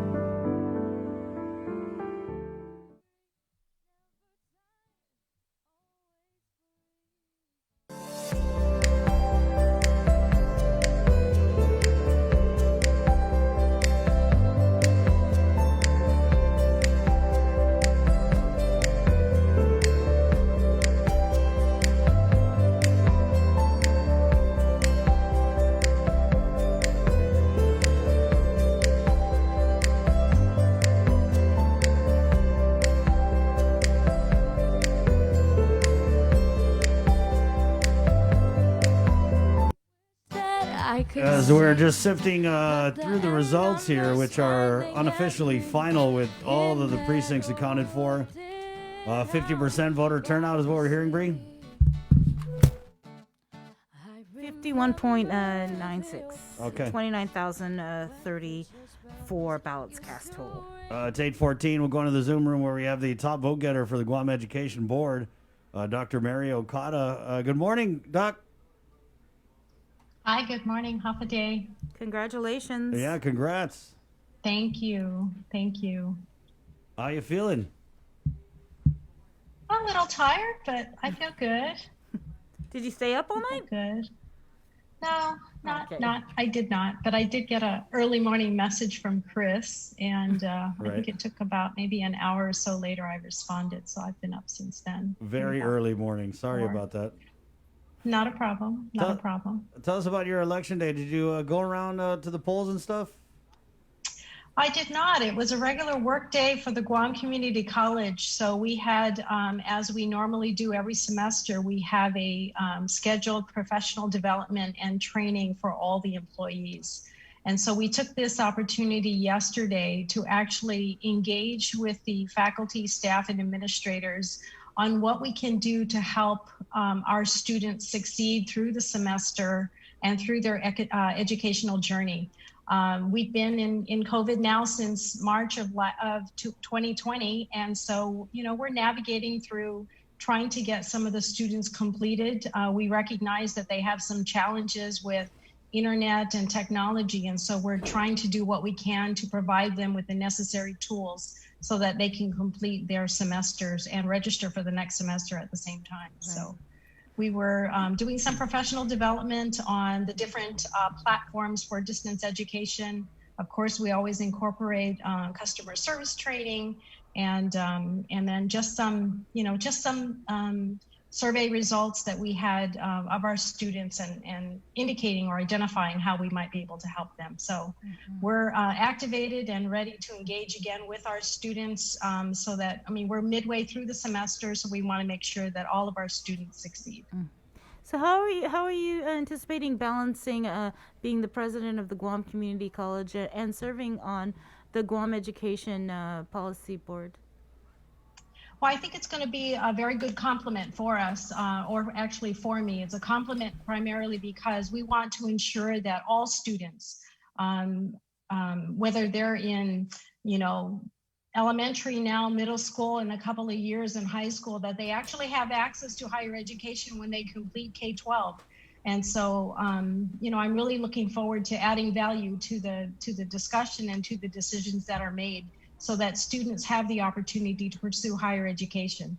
And so, I'm up for the challenge, and I think it's going to be a great effort and great teamwork for everyone that's involved. Yeah. Well, I know I'm certainly personally looking forward to your leadership over at the Guam Education Policy Board. I know you have done wonderful things over at GCC. We have all seen the transformation over there since you took over. So congratulations. Well, thank you. I would really like to say that it really takes a lot of great teamwork to get through all the accomplishments that we've made here at the college. Everybody has contributed, and I think just having everyone focus on what is our mission and trying to make sure that we are abiding by our mission and providing all of the necessary resources to support that mission. I think it's one way for us to collectively share the same goal, to have successes and sharing the successes together. Well, thank you, Doc, and again, congratulations. Thank you. Okay, stay safe. We're gonna stay in the KUAM News Zoom room and go to congressional candidate Senator Will Castro. And Senator, I know you've seen the results, but we'll go ahead and go over them again real quick. This is with 67 to 67 precincts in. Incumbent Democrat Congressman Michael NICOLAS, 13,000 votes for 45, well, pretty much 46% of the vote. Democrat challenger former Congressman Robert Underwood, 9,300 votes. And then yourself, Republican candidate for delegate Will Castro, 5,942. votes. I guess we'll just give you the floor, Senator. Your reaction to these numbers, any message to the people out there? Thank you, Chris. I just woke up. I was so tired, so I was wondering if we won already. You might want to go back to sleep. Yeah, it's a nightmare. No, in all seriousness, I'm grateful to my family for their support. As you could hear it in my voice, you saw it out there in the trail. So many of my family members and our supporters, they sacrifice so much. And I want to thank everybody for their love and their loyalty and their resources. It took a lot of time and energy to put up yard signs and drive around the island and reach out to the voters. And to the voters of Guam, I'm so appreciative of the opportunity to have presented myself as a candidate. I'm most proud of the fact that we carried ourselves with dignity, and my children were a part of the process. And so they were able to see firsthand that whatever it is we were doing, we did it with love. We did it with all our hearts, we worked really, really hard. I think we're cautious on one hand, but and it shows that even when you're provoked, right, that you can still engage in a conversation without being disrespectful. So it's a wonderful lesson for me in humility in that I lost. It's a good lesson that for my children to lose with class and to be grateful for the opportunity. So I'm just happy that people gave me a vote, and so thank you for that. Thank you for that. I'm sure there's going to be a runoff November 17th. The 17th. Are you going to endorse or ask your supporters to vote any way in this runoff election, Senator?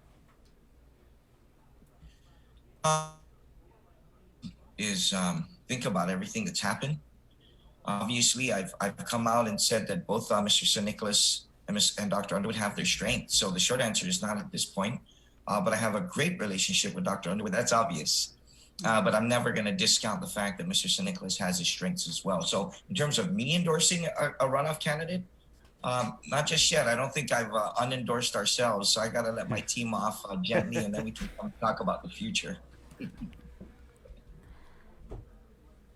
Well, I just got to say, I thought you ran a good campaign. I feel like, canceling of the primary obviously put you in the worst situation of the three, or of the candidates running for a delegate. But, the number of times we had you on here, Senator, I was impressed with what you had to say.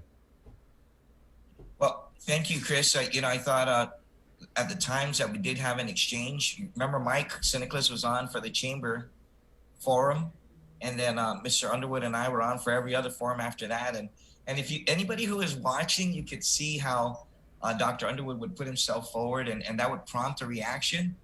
But at the end of the day, I knew what I was doing. I knew what I needed to say in terms of a plan. That was his strength. And so thank you for the compliment, Chris. I expected less. You're a very hard critic.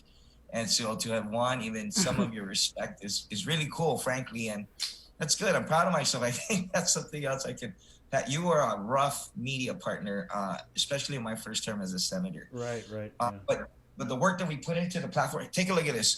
I can no longer be embarrassed. I'm sure I can't lose any votes from this, but this is what my living room looks like, right? Because when we're asked, I'm sorry, you can't see the rest of it. When we're asked questions, there's so much material around me that it's impossible to have all of it in my head. And so I can't wait to get my house in order and thank our people, every single one of them. We have some great ideas, and I do plan on contributing them to whoever should represent us in Congress. A lot of good ideas. Not all of them are my own, but certainly a lot of them were things that I was passionate about, even since my first term as a senator. And I'm sure you were very critical of that, perhaps. But these are great ideas that have been advanced in terms of strong regional partnerships. So, yeah, I look forward to the next delegate representing us better, whether it's Mr. St. Nicholas or Mr. Underwood. I'm proud of everyone's efforts. Well, thank you for always being accessible here on the show. But I know you still got some time in the Guam legislature and a lot of work to do. So good luck with that. Yeah, thank you. And I made some friends along the way, and I know the speaker's going on record to thank us for this bipartisan spirit. Make no mistake about it, I had differences of opinion with my colleagues, but I've always kept it professional. we'll see what happens between now and January when the new legislature is inaugurated. But I look forward to re-engaging with the community, either as a teacher or some other professional. Thank you again. Thank you, KOA. All right. Yeah, and Senator, don't take it personal. I'm hard on everyone. Chris, nothing personal. I put myself forward, and it's fair game. All is Right fair on. in love and war. Yeah. As long as it's above the belt, we're good. I got you. Okay, Senator, good luck. There you go, Senator Will Castro. We'll take care. We'll keep it in the KUAM News Zoom room where let's just get incumbent Senator Amanda Shelton, incumbent Senator Clinton Rogel, and incumbent Senator Joe St. Augustine. We'll get them all on, and we got Phil Flores too. We're going to get to him. You're kind of sticking out there with your Trump background, Phil. I did. I think Senator Shelton's trying to get 12 feet political distance. Yeah, you got to unmute. Yeah, I'll give away my time to everybody else and get going. Congratulations, everyone, for your victories. And I will say even there were no losers last night or yesterday. Just the fact that somebody's running for senator or congressperson or mayor or whatever, CCU, Board of Education, no losers. Everybody's a victor.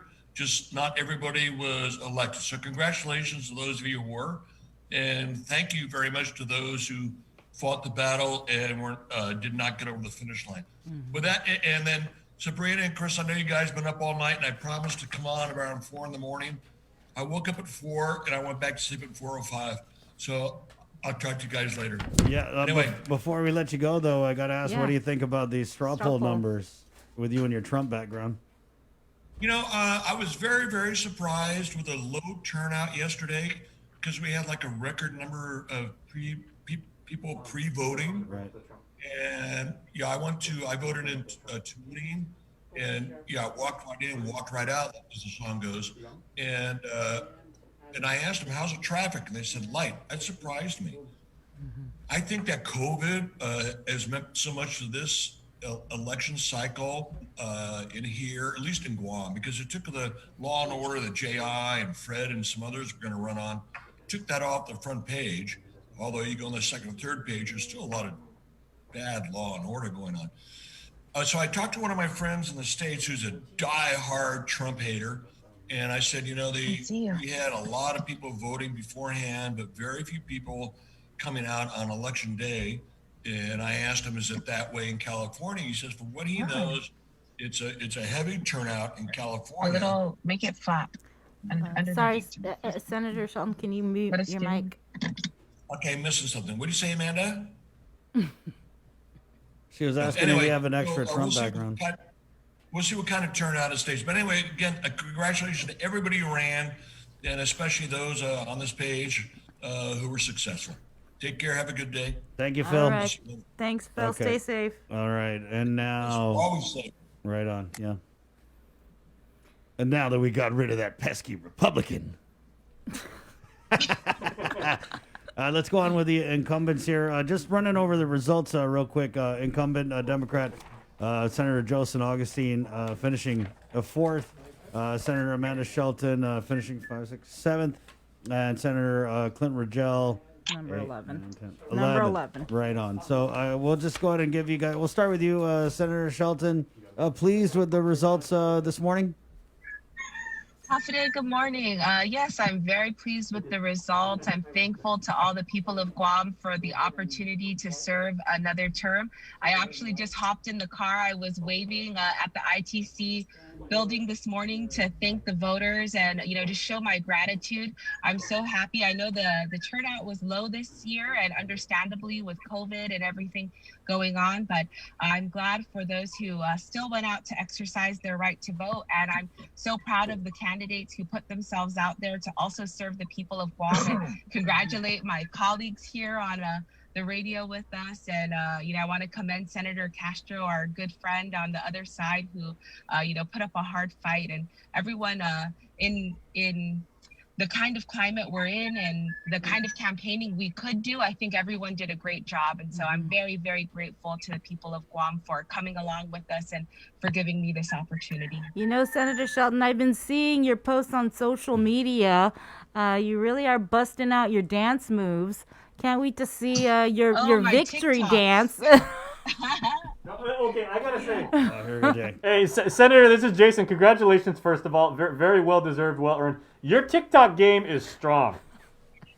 Hey, thanks. I'm trying to, show my age as the youngest candidate and being on the social media, keeping up with you guys and all that you're doing. So, we got to reach the voters any way we can. And I know there are a lot of young voters who may not be interested in voting, but I hope that, seeing us out there, that we're accessible, that we're fun, and, we take our jobs seriously, but also, we want to get out and reach the people any way we can. That's what I was trying to do this election. Right, Senator, I know that you've got It a worked. couple months left in this term. What's your first order of business in the 36th Guam legislature? Well, I want to continue on my platform. I came into the Guam legislature in the 35th, really wanting to serve our Manamku and provide opportunities for our youth. And that's something that I really focused on this term. And there's still a lot of work to do in the next couple of months. We have a senior housing bill for affordable housing with Senator Joseph Augustine, as well as the University of Guam 21st Century bill to update their charter and bring them more financial independence. So I'm hoping that we can address those in the next coming months and continue to work on these issues so that we can provide services to our Manamku, so that we can give our youth accessible education and affordable education, and really help our workforce get back to work and rebuild our economy.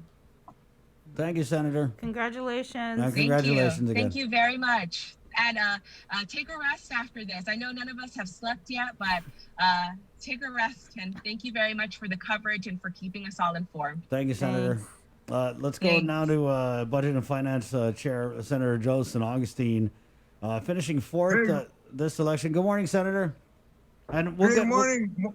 Get Senator Rogella on too. He's on there. Okay, go ahead and unmute, Senator. Congratulations, Senator San Augustine. I'm pretty sure you were pleased with this strong finish on your part. Well, Chris, first of all, I'd like to thank you and Bria and Jason for all the work you guys are doing. And I'd like to thank the people of Guam for giving me an opportunity to continue to serve. Yes, I am pleased with the results, but, we still have a lot of work to do. We need to get back to work. It's just, there's a lot of things that needs to get done. And we're dealing in money. We're dealing about the finances. Everybody wants to talk about checks and balance. Well, I think we started that with this budget for 2021, and we're going to get ready by the time we start up and we get inaugurated. We're getting ready for the next budget year. And we got some returning candidates, and I honestly believe that we can all work together as a team. There's a lot of talk about that, like you had said, the check and the balance, and the Republicans they came hard. They came hard, calling out the Democratic supermajority for being a rubber stamp to the governor, and the way they were talking. I know a lot of people were anticipating very different results in this election. But Senator, was there ever a doubt in your mind that the Democratic majority would hold in the next legislature? Well, no, I didn't have any doubt that I was very confident that we would hold, but I didn't believe that we could go up to the 10 that we had. I was really hoping that 9, but 8 I can work with. You know what I mean? 8 is a majority, and I really believe that everyone that made it back, and the folks that got back in, we have the same. I think we have the same idea. We just want to bring some accountability. We discussed that this year, transparency. Everybody wants to talk about where's the money. Well, I'm willing to show it. And I did that. And at the end results on the budget of 2021, we ended up overriding the B2 and we moved forward. And then now we're just going to continue and start monitoring now, where's the money? Remember that movie, Where's the Money? Show me the money. There you go. Show me the money, and then we move forward. Yeah. Because it's all about the people, And I know you're aware of it. I have several bills that I've liked to introduce. Is talk about the road paving.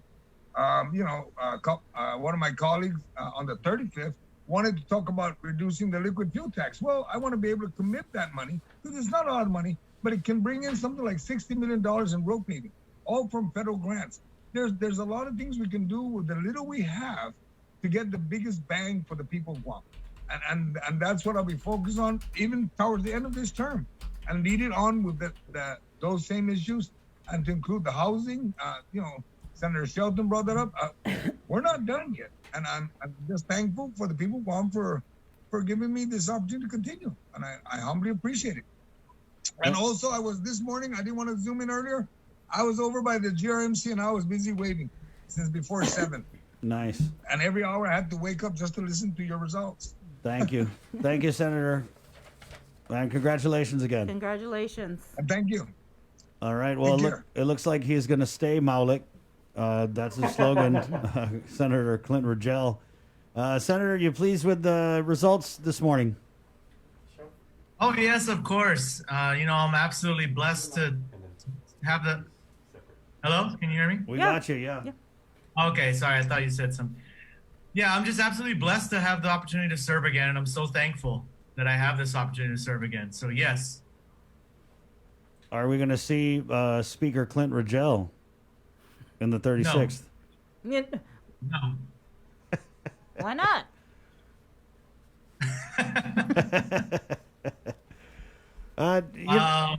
No, thank you would be the correct response. Right. Senator, same question I asked Senator St. Augustine. Go ahead. Well, I can answer that question a little more in depth. Right. Really, I ran for re-election for the same reason I ran the first time, is to continue my platform, and I'm dead serious about that. And you guys know it. I was on your guys' show when I ran the first time, and I had the green platform, right? People only remember the cannabis part, but there was actually 5 points to the platform. So I was able to accomplish the cannabis part and the renewable energy part. So green with renewable energy was another part of the platform. And we were able to get that passed, requiring 100% renewable energy by 2045. I worked together with Senator Amanda Shelton. I want to thank her. She was the main sponsor of the bill. I was a co-sponsor, but we got that. But I still have other things in my platform when I ran the first time that I haven't really been able to accomplish in the first term. And that's really why I ran, is I really am focused on these issues.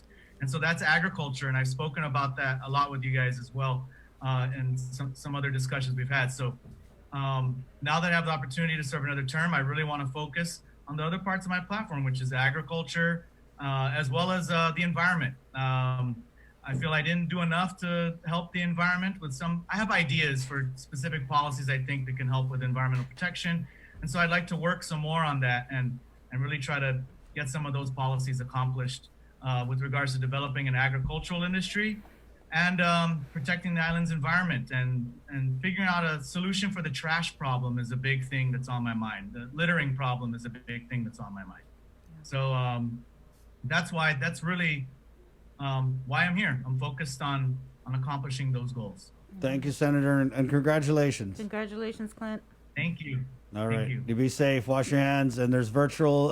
Is there any more virtual Risketti in there? There's a few more. Okay, there's a few more in case you got the munchies this morning, Senator. Thank you. Thank you, Chris and Sabrina. You guys stay safe. And you too. You guys stay Malik. Hey. There you go. Senator Clint Rogel. 8:37. Guys, we're going to take a break. It's the link on the Breeze 93.9. People like this show and they pay money to sponsor it. Get on with it. Del Rentone, IT&E, Carrier, the Thrive Coalition, and Cabo Enterprises. We'll take a quick break, and we're coming back with your legislative race top vote getter next, right here on the link. Life as we know it changed this year. Our health, families, jobs, and finances have been in jeopardy. We've witnessed loss in more ways than one. And at a time when nothing could be more comforting than coming together to fill this loss, share the love, and lean on each other for support, we've been asked to stay apart for our own safety. This year on Giving Tuesday, the need will be greater than ever, but we'll also face more obstacles than ever in spreading love, kindness, and generosity to those who need it most. So we're challenging you, yes, all of you Guam, to help create a wave of generosity like we have never seen before. We can all do it. Small acts, big acts, businesses, schools, churches, clubs, men, women, children. Let's do this. Giving Tuesday is this December 1st. What will you do?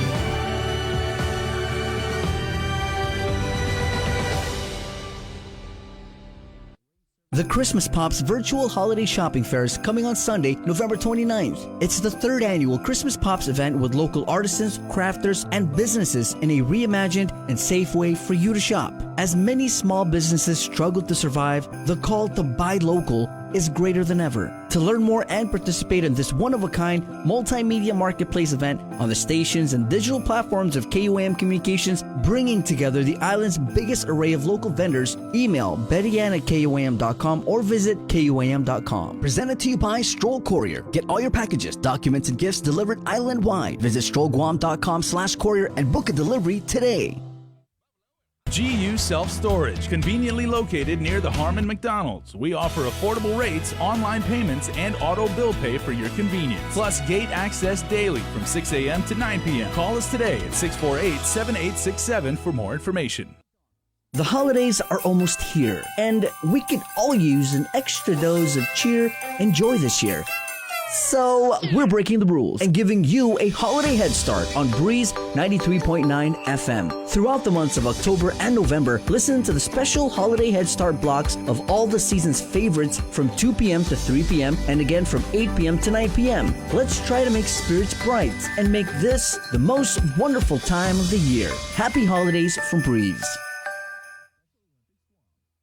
Uproar Race to 21 Challenge. 2020 is 1 year we can't wait to put in the rearview mirror. So lace up, get ready, set, and run to 21 with the Guam Rona Challenge. Join the virtual challenge starting now through December 31st. Go at your own pace and select from 100, 2, or the 300-mile challenge. To register, visit runtochallenge.com. Special thanks to KUAM Communications, Trench Challenge, and Kill Cliff. This is an Uproar event. Proceeds benefit the Special Olympics Guam.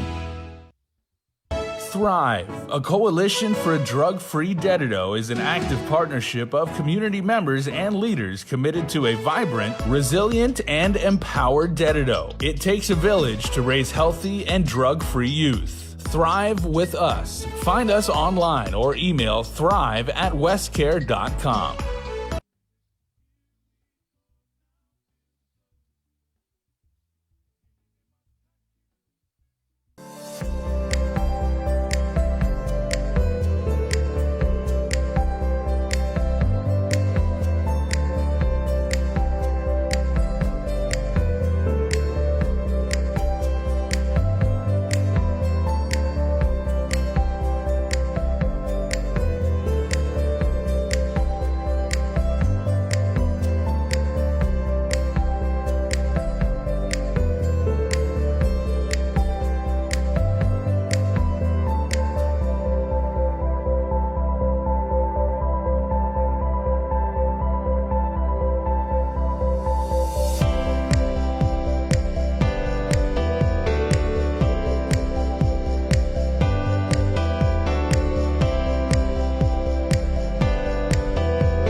Coming up, I think we're getting Lillian Posadas, guys. I know it's not election, but she did say she'd come on to give us an update in a little bit. And then they're also doing an outreach COVID-19 testing, I believe, this weekend. And so we're getting some people from the FSM consulate office to kind of put the word out about that. But right now, let's put the word out about this. Legislative results. Brady, you want to go over the top 15 again? I got it. Jason's got it. Yeah, he's got it. Yeah. Okay, so in the Guam legislature race, we have the veteran policymaker, Therese Terlahi, with the top spot, and she went, I believe, as low as number 2. It was between her and fellow incumbent Jim Moylan, but Therese Terlahi did very soundly finish in the top spot, so congratulations to her. She had almost 19,000 votes for the number 1. Number 2 was, of course, the aforementioned Jim Moylan. He had a little bit better than 17,000 votes. Number 3 sent Vice Speaker Talina Nelson. The Vice Speaker could not, of course, be here. She is away serving military duty. She's with the Guard, right, Chris? Guard or Reserve? Yeah, Guard. With the Guard, yeah, thank you. Senator Joseph Augustine, you just heard from him. He finished in the number 4 spot. He had just shy of 15,000 votes. Senator Mary Torres finished at the number 5 spot with 14,713 votes. Tony Atta, who you heard from and who actually intimated to us that he was feeling under the weather, still had a strong showing, finishing in the 6th rank with 13,683 votes. Senator Amanda Shelton, lucky number 7, who you just saw. I wish I looked that good if I did not have, 2 days worth of sleep. She looked amazing, and she very, very, very, very, very happy. Senator Teletatigui, who spent most of the evening with us in our Zoom room, is number 8.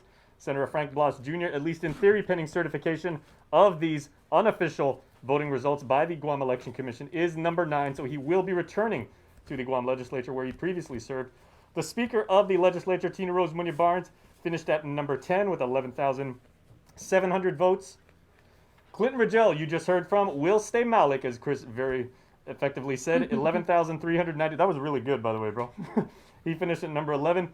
Chris Duenas, you also heard from Chris. He will return to the legislature where he served, alongside with Joanne Brown. So 11, 12, 13, all coming back. Senator Sabina Perez, we're trying to get her for her reactions. The senator incumbent finished at number 14 with just shy of 10,000 votes. Senator Pito Terlahi rounded out the top 15, finishing with 9,637 votes. Really quickly, 16 through 29. Again, these results are pending certification by the Guam Election Commission, and depending on what happens with error in ballots or discrepancies, the middle positions could change. So please pay attention to that. We'll stay on top of that for you. Senator Kelly Marsh-Taitano finished in the number 16th rank. John Ananich was number 17. Vince Borja, the first-time candidate, is number 18, the Republican. Fred Berdalio, the former police chief, number 19. Frank Leon Guerrero finished 20. Ken Leon Guerrero, who we had for a substantial amount of our show. We had him on a Zoom room, so appreciate Ken's input. He finished number 21.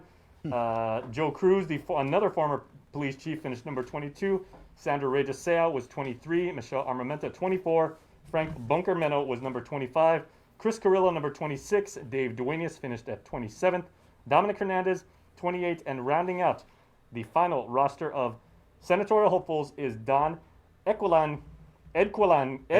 You asked 15 people, you get 15 different pronunciations, right, yeah. And you're the only guy that knows how to pronounce it, Chris, so kudos to you. But we do have someone in the KUN News Zoom room right now, the person who finished above them all. Congratulations and very well-deserved victory in the senatorial race to Senator Therese Terlahi. Senator, welcome and congratulations. Thank you so much. Thank you to KUAM for the coverage last night. Without you, we wouldn't have known what was going on. So thank you so much. You guys are tough. And I heard Senator Tello in the middle of the night. Even you guys are really great. Thank you so much. Thank you for getting all the messages out during this campaign. And thank you. If I could just say thank you to the people of Guam. Yes. I'm very grateful, very humbled. Honestly, it's been a tough year, 2 years, so I'm happy. And it's a really hard time for people to think about voting, getting out and voting when they're still facing so many challenges. And that's I think that's why this legislature is going to be a very different one, because we're coming in with a very serious situation. And so I just hope that we can all, get together, get on that same page as how we are going to move forward. We're going to move everyone forward, everyone. Right, and we're looking at a 8-7 Democrat majority, but you're really going to be working with some really experienced senators returning to the legislature. How excited are you about that, considering the hard times ahead for Guam? Well, I welcome that. I think, I've actually, this is a little bit different dynamic, right? We're going into legislature where, at least for me, I know these people. I've worked with them before. I was counsel to the legislature when most of them were senators. And so I have a good working relationship with each of them. And so I look forward to that. And that's, I think, all we really need is we need a good working relationship with everyone. And we need to be able to put the people of Guam first. Did you not have a good working relationship with the current legislature? No, we do. Yes, but it's harder, when you go in not knowing them at all. Come on. We're learning about each other. I've seen some of the sessions and the hearings. Sabrina. Yeah. Well, Sabrina. I don't think anybody should walk into the legislature thinking, the goal is just to get along all the time. I mean, we have to work together, but we're going to disagree. And so as long as we can disagree with, respect, disagree, and move forward, that's the goal. But I think a better government is when we're going to hear everything. The more you hear, the better you're going to make your government. I really, really believe in that. So, I will listen to anyone, and that's I think what we need. We need a lot more listening. Right. Yes. And speaking of listening, do you think maybe in the standing rules when you guys go in recess, you could just leave the mics on? Because I've seen a lot of hand wavings and snaps. And hard to like read that. lips with a mask. I'll say. Yeah, that's a tricky thing, huh? Yeah. There are a lot of recesses. That's true. Yeah. Senator, I know you're not one to toot your own horn, but I'm going to ask you to. What do you think it is? Last election, top vote getter. This election, top vote getter. What do you think it is about you and your service to the people that resonates in this way? I'm very grateful that they trust me, but what I really think it is, it's not as much me as it is they want a legislature that does what a legislature is supposed to do. And so they're hoping I'm going to do that for them. And that's exactly what they tell me the most. They don't tell me, oh, you're so nice, you're so anything. They say, thank you for fighting for us. Thank you for always thinking of us first. Thank you for asking the hard questions. And people actually say that to me. And so I'm so grateful because it means a lot that's my approach to the legislature, and that they seem to want that to be, that's the way a legislature can work well with the government of Guam. We need to know the facts, and we need to, ask the hard questions. And so I'm just very glad that the people of Guam are very, very smart that way. They educate me every day, that they are paying attention very closely. They know the nuances of the issues that have been going on for 20 years and that have not been resolved yet. And they can see right through special interests. I'm very grateful for that. Mm-hmm. That's what I'm very grateful. Chris mentioned it. You were the top vote getter in the last election. You're the top vote getter in this election. But when you look back at the last election, I would have thought that as being the top vote getter, you would have been the speaker of the legislature. Is that something that you're kind of positioning towards for this particular legislature? Or I'm not this one, but in the 36th? Well, now that we know who the, majority is and who, got in, we're going to have to work across the aisles because the margin's very low. And we're going to have to do better than we did this year. So whoever is the speaker, they're just going to have we're going to have to elect a speaker. And it could be anyone, as long as that speaker is going to take care of the people of Guam first, not take care of any of their colleagues or take care of any of their special interests, but take care of the people of Guam first. And as long as we can get that, I'm good with that. So we're gonna, I think the Democrats as the majority party would have to get together and decide. Senator, how much does this 8-7 shift? I mean, you guys still have the majority, but how much do you think it changes the dynamic of the next 2 years heading into this next election, a gubernatorial one? Oh, I think it changes the dynamic a lot. I think obviously if they're positioning, in the last legislature I was in, it was, a legislature right before a gubernatorial election. And I was amazed because I was a relatively new senator and I was seeing gubernatorial politics in the legislature. And I don't wish that on anyone, but I now that, we are very aware that that's what's coming down. I'm hoping that that's not how the legislature is going to be run. I think that's a mistake. I think that's when we get into all kinds of trouble. That's when you lose majorities. We need to stick to what's best for the people of Guam and let the gubernatorial politics play itself out, in another arena, not here with us in the legislature, while we are trying to take care of the people. Right. We've watched a lot of sessions, and just tracking the last couple of years. You've had some very impassioned, speeches on the floor. There are times where you and several of your colleagues appeared, frustrated. At some points, just flabbergasted and exasperated by the goings on during session. So when you get these results from the election, do you believe it's a validation at the end of the day? Does it make all those tough moments of the last couple of years worth it? I have to admit, I feel it makes me feel more emboldened, and I want to feel emboldened. As a senator, you want to feel like you've got the people behind you, that as long as you fight for them, they will be behind you. And so I feel very good about that, because when I walk into that session hall, it's a huge pressure, because you have to put away, your friendships and every other thing. You have to bring in this weight of the people of Guam. And you can see, when people do that, it's we're going to work together very well, I think, when we can do that. Yeah. And you got to come in there, not for yourself, but for everyone else, for how we're going to raise the rest of the people of Guam up, how we're going to bring everybody up to a standard of living, despite COVID, despite, the closure of businesses, despite everything that they've gone through, and bring them back, bring our school kids back to, that resiliency. That's what we're fighting for right now. Yeah, Senator, I wanted to ask you, because this is Jason, and I remember I had the good pleasure of interviewing you in your first, when you were first elected, and former Speaker B.J. Cruz was introducing you and some of your colleagues and saying, we have this new crop of legislators, but by no means are they brand new. You were a legislative counsel, you're a lawyer, you've got a lot of experience and a lot you brought to the legislature. But he was mentoring you and getting you ready to take the next step. What will you bring to, even though we don't necessarily have a whole new crop of senators and everything like that, what do you always try and approach when you're trying to pass on your knowledge and your wisdom to people just coming in to the practice of becoming a policymaker?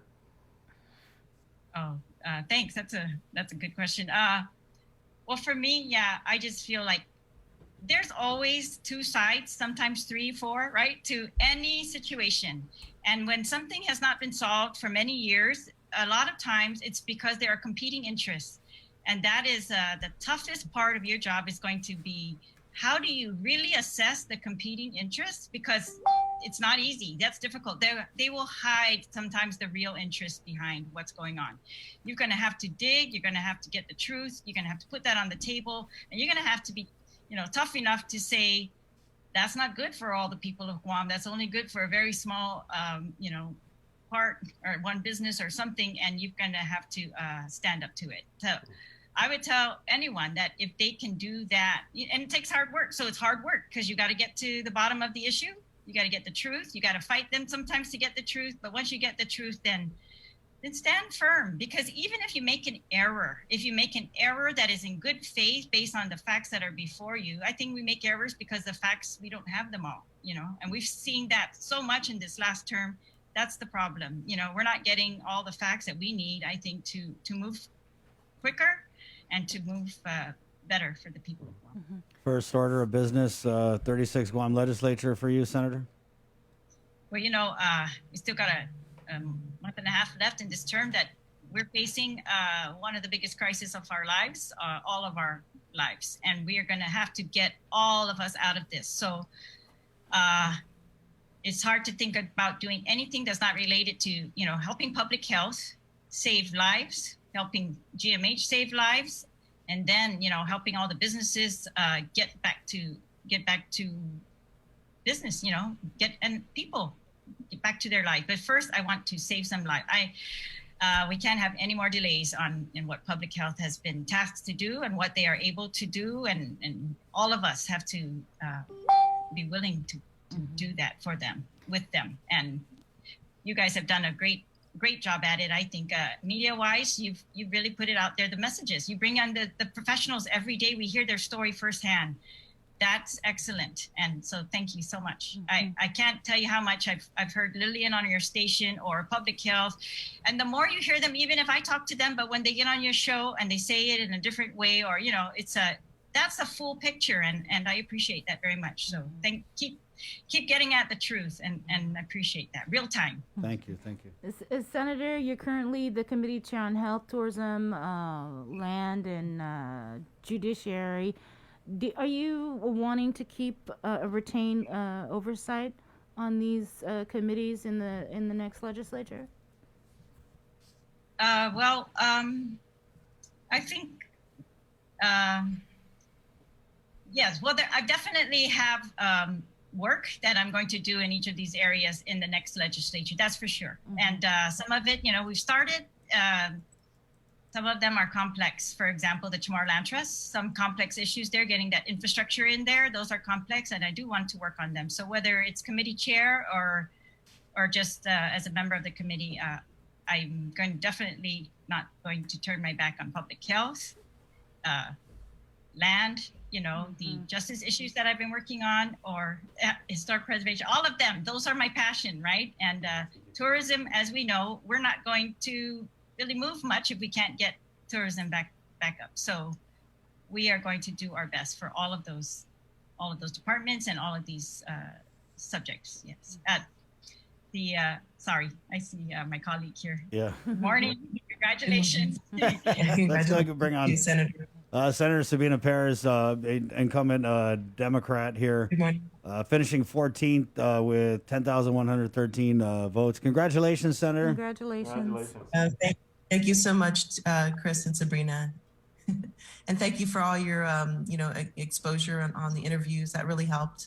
I think everything helped along the way. And thank you to all the voters out there for continuing your trust in me.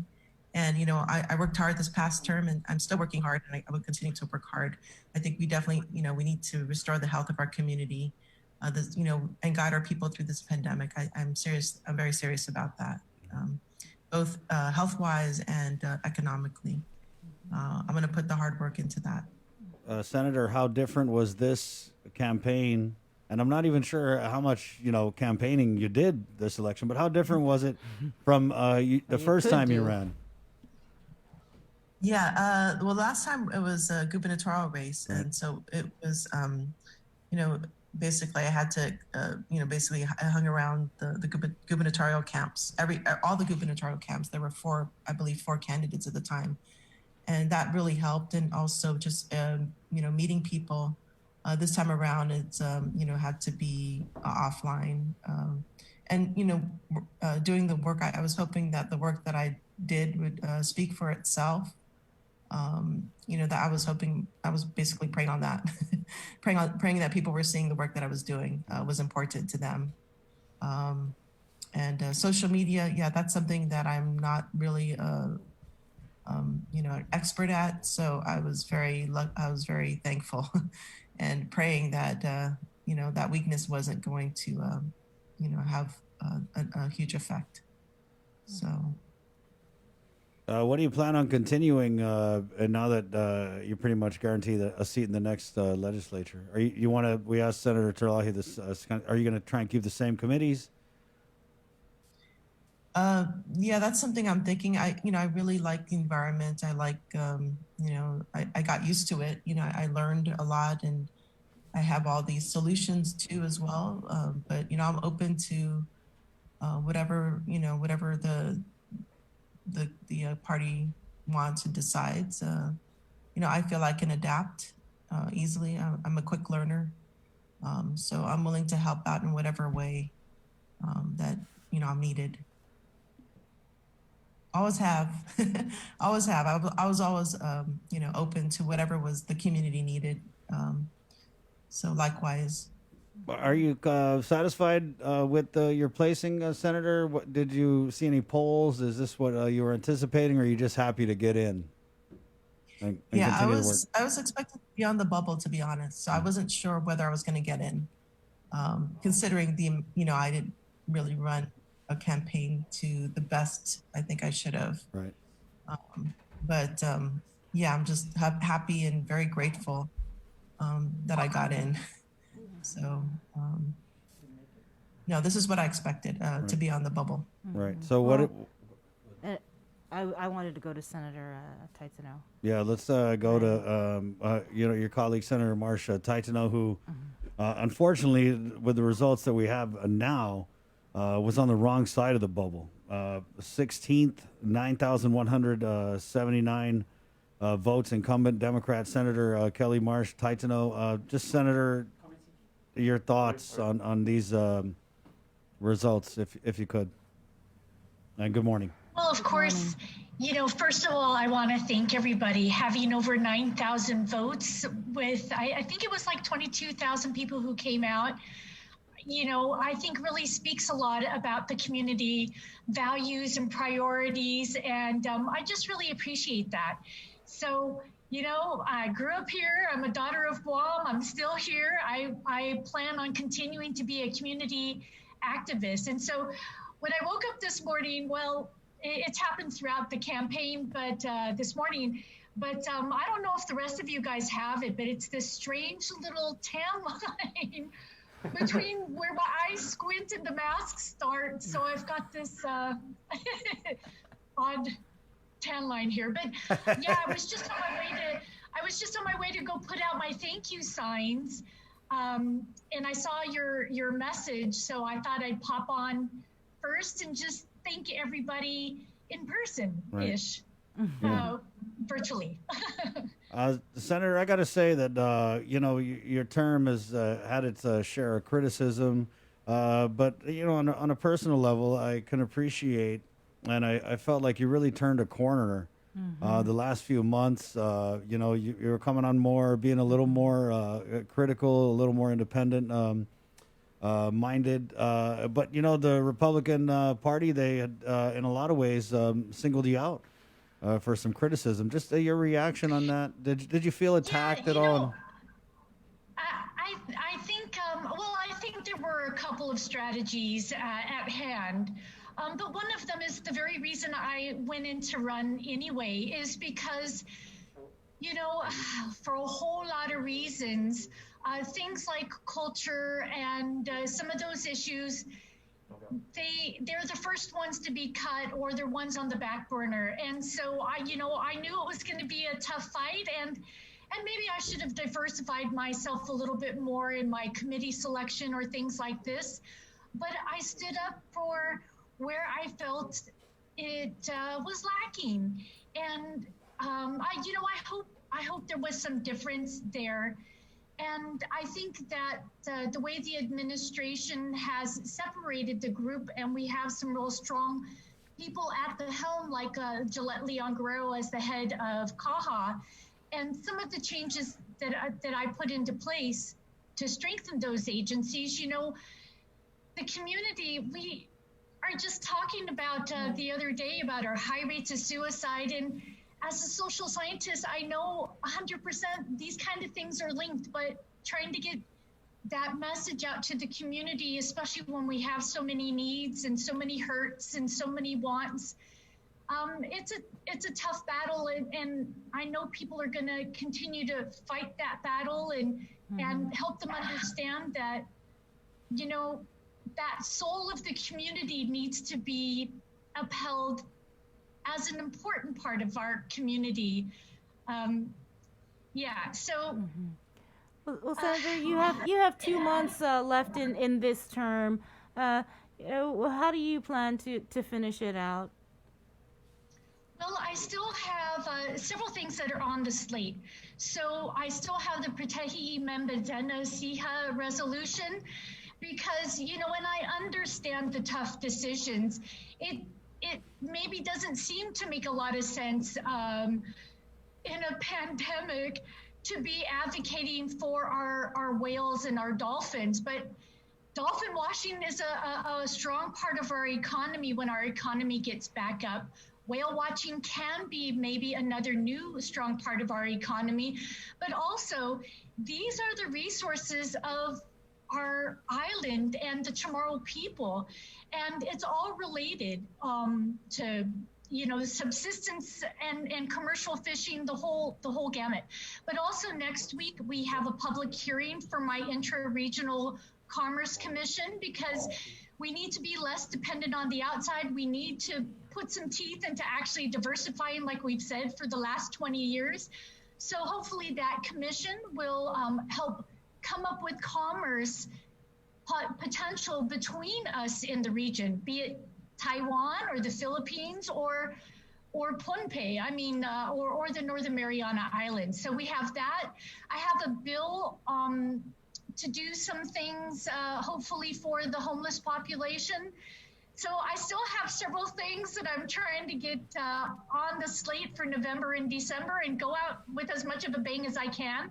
And I can say that maybe it wasn't so visible to everybody because there were a lot of assumptions about, how in I was or not, but I voted my conscience, and I was independent of any group, any clique, any pandering each and every time, and my voting record shows it, and I stand firmly on that voting record. To go out with a bang, and I have about 8 laws at this point that I can stand on. And to be quite frank, some of our top vote getters don't have that many. So obviously that's not the whole scale of what people look at, but those will be around for a good long time, and I'm proud of them. Right. What are you going to miss the most? What are you going to miss the least? I guess I always had my anthropological hat on. That's one of my degrees. And so one of the things I would do from time to time is write down possible titles to an article or to a book that I would write. One of them is, well, I believe in the intent, and then we all know that anything can come after that. But, it's the insights, it's the understanding what political life really is. And I will continue to contemplate that for a while, because I think some of that the public needs to be more aware of. The part that I'll miss the least is those,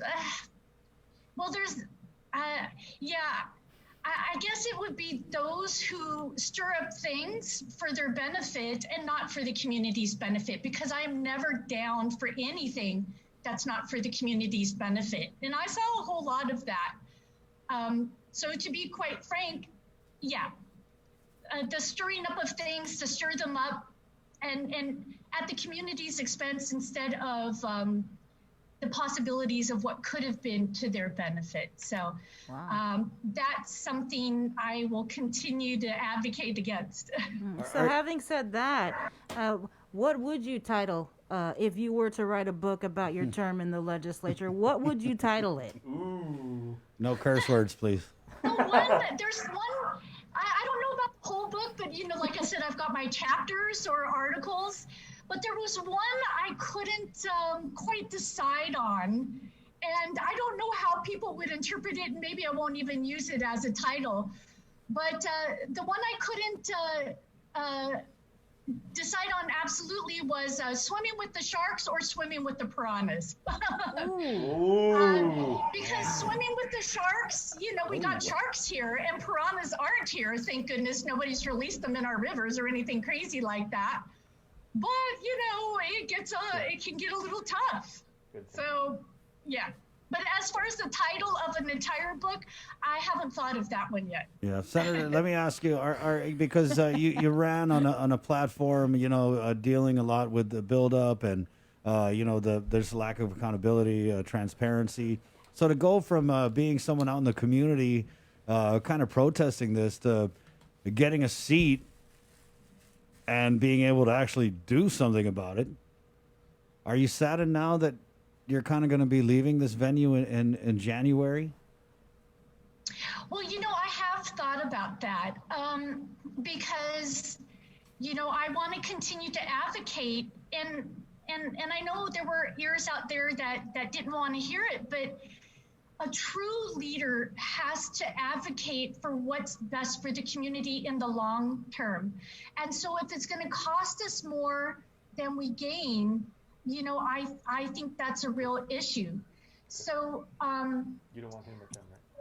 yeah, the one thing I've learned is you can be ignored by the forces that be as a senator and as a community member. But I'm really pleased that several of the senators, two of the ones here, are strong advocates for the community. And I know that if I have a concern or a bill or something like that, I could reach out to these senators in particular and others, because they are here for the good of the community, and they're here for the long-term view about we might get some short-term benefits, but we have to think long-term and generationally. We've seen those stories over and over.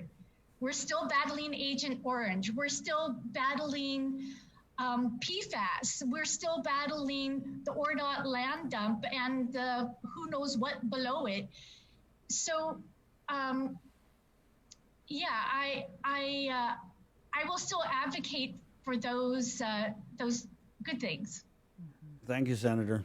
Let's go back to Senator Sabina, Senator Terlahi. I guess just a final message here, if you could, to the voters and all of you guys, all of you ladies, if you could, final message, and we'll go with Senator Sabina first. Yes, so I want to thank everybody out there that put their trust in me for the 36th Guam legislature. And just like I, ran on the platform sustainability, I'm going to continue this work to restore the health of our community and our economy. And I will work very hard to do that. And and looking forward to it. Looking forward to working with my colleagues and, our people. Thank you. Senator Marsh Titano, maybe not the result you were hoping for, but still, if you could, a message to the people. Well, again, it would be thanking everybody. 9,000 votes, like I said, out of the number that came out is no small number, and it is being on the cusp. It shows where a lot of the community's priorities are and their understanding of the issues in the big term. So, I just really thank them, and I ask them to continue to advocate for the benefit of all of us. Yeah, and like I said, I'm still here. So all along the way, I've thought about the things I want to tackle next. And I have about 3 things lined up. One of them, I don't know how much following I'd get, but I want it to be a podcast on empanadas, starting around the island and then the archipelago, and then out from there, because empanadas are worldwide. But I have other more substantive things that I want to do as well. I'm down for an empanada thing. Senator Titano, I'm still kind of surprised you came out number 16. I was really thinking you were going to make it into the top 15.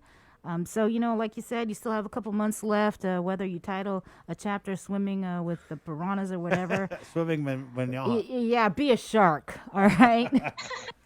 And we'll close it out with Senator Terlahi. Senator Terlahi, message to the voters and the people of Guam before we let you go. Just say that Senator Kelly is a very courageous woman, and she inspires me every day with the hard work and the courage that she has. And she really cares for our community, and I want to thank her for all of that. And we're not done yet, so we're going to continue to work very hard. I know it.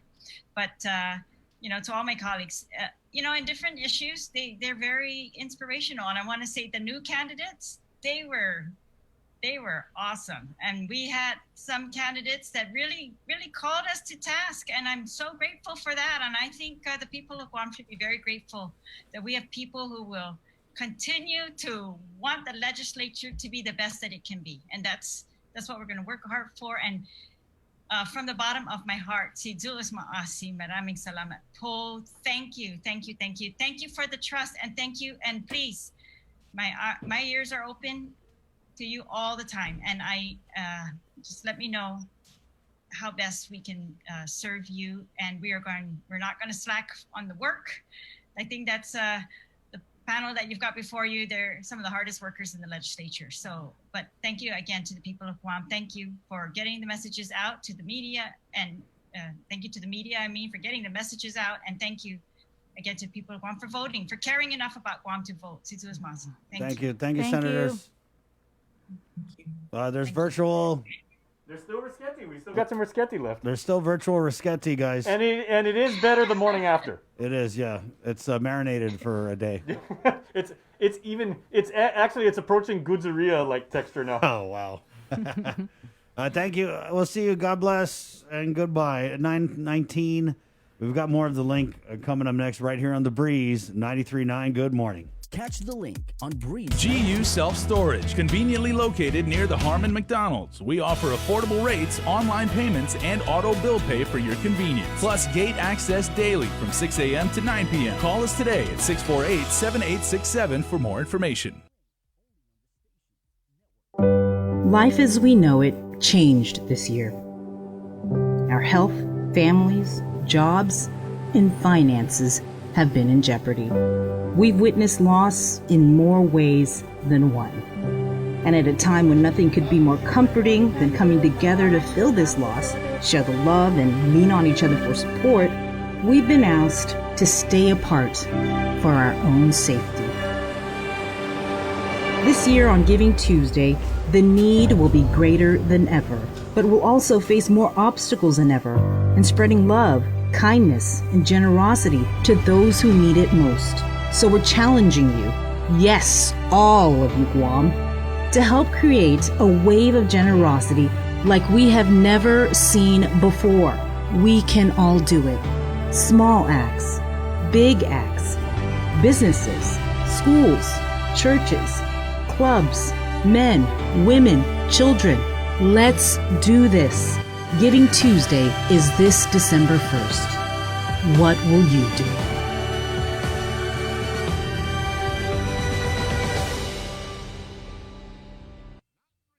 Uproar Race to 21 Challenge. 2020 is 1 year we can't wait to put in the rearview mirror. So lace up, get ready, set, and run to 21 with the Guam Rona Challenge.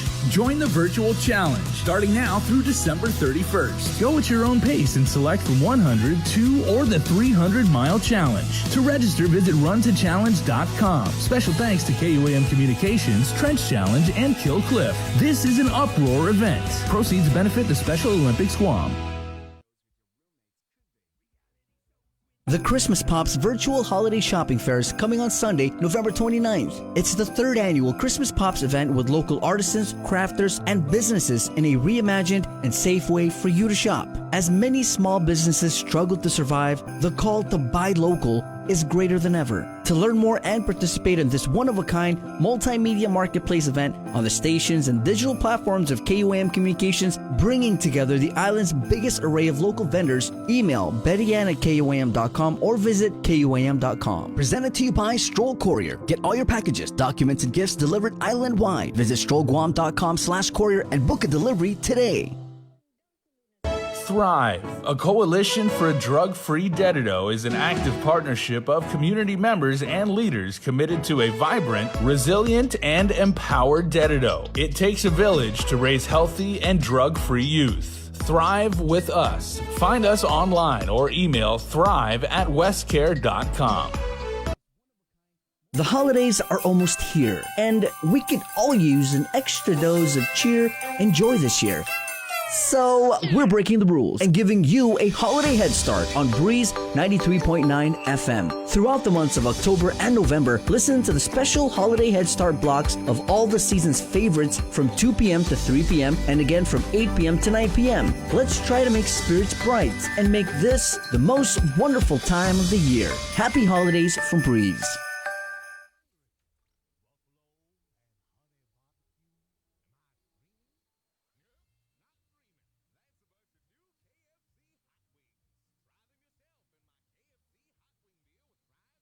We got your 6. At 6 a.m. with the link on Breeze 93.9 FM.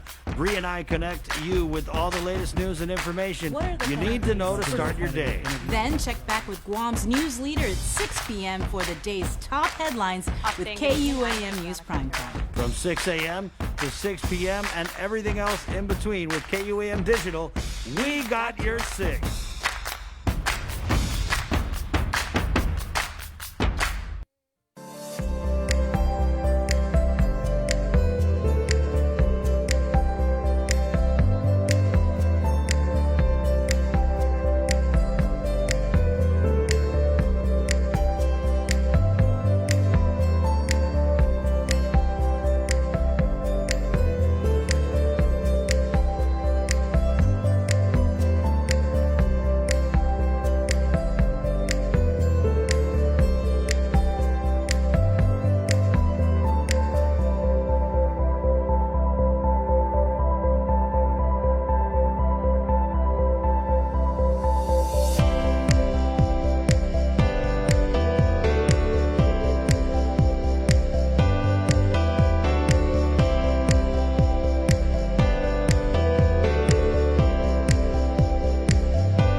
Rock bottom. Hey, it's a link. Thanks.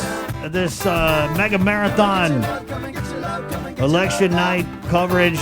We've been going for about 12 hours. 12 hours, yeah. I've been on since 10 last night. I feel like I could go another 12. Slow your roll there, buddy. Yeah, I didn't feel that way at 3 in the morning, though. I got a little cranky with Shirag and Julian. Oh, gosh. Yeah, that was yeah. interesting.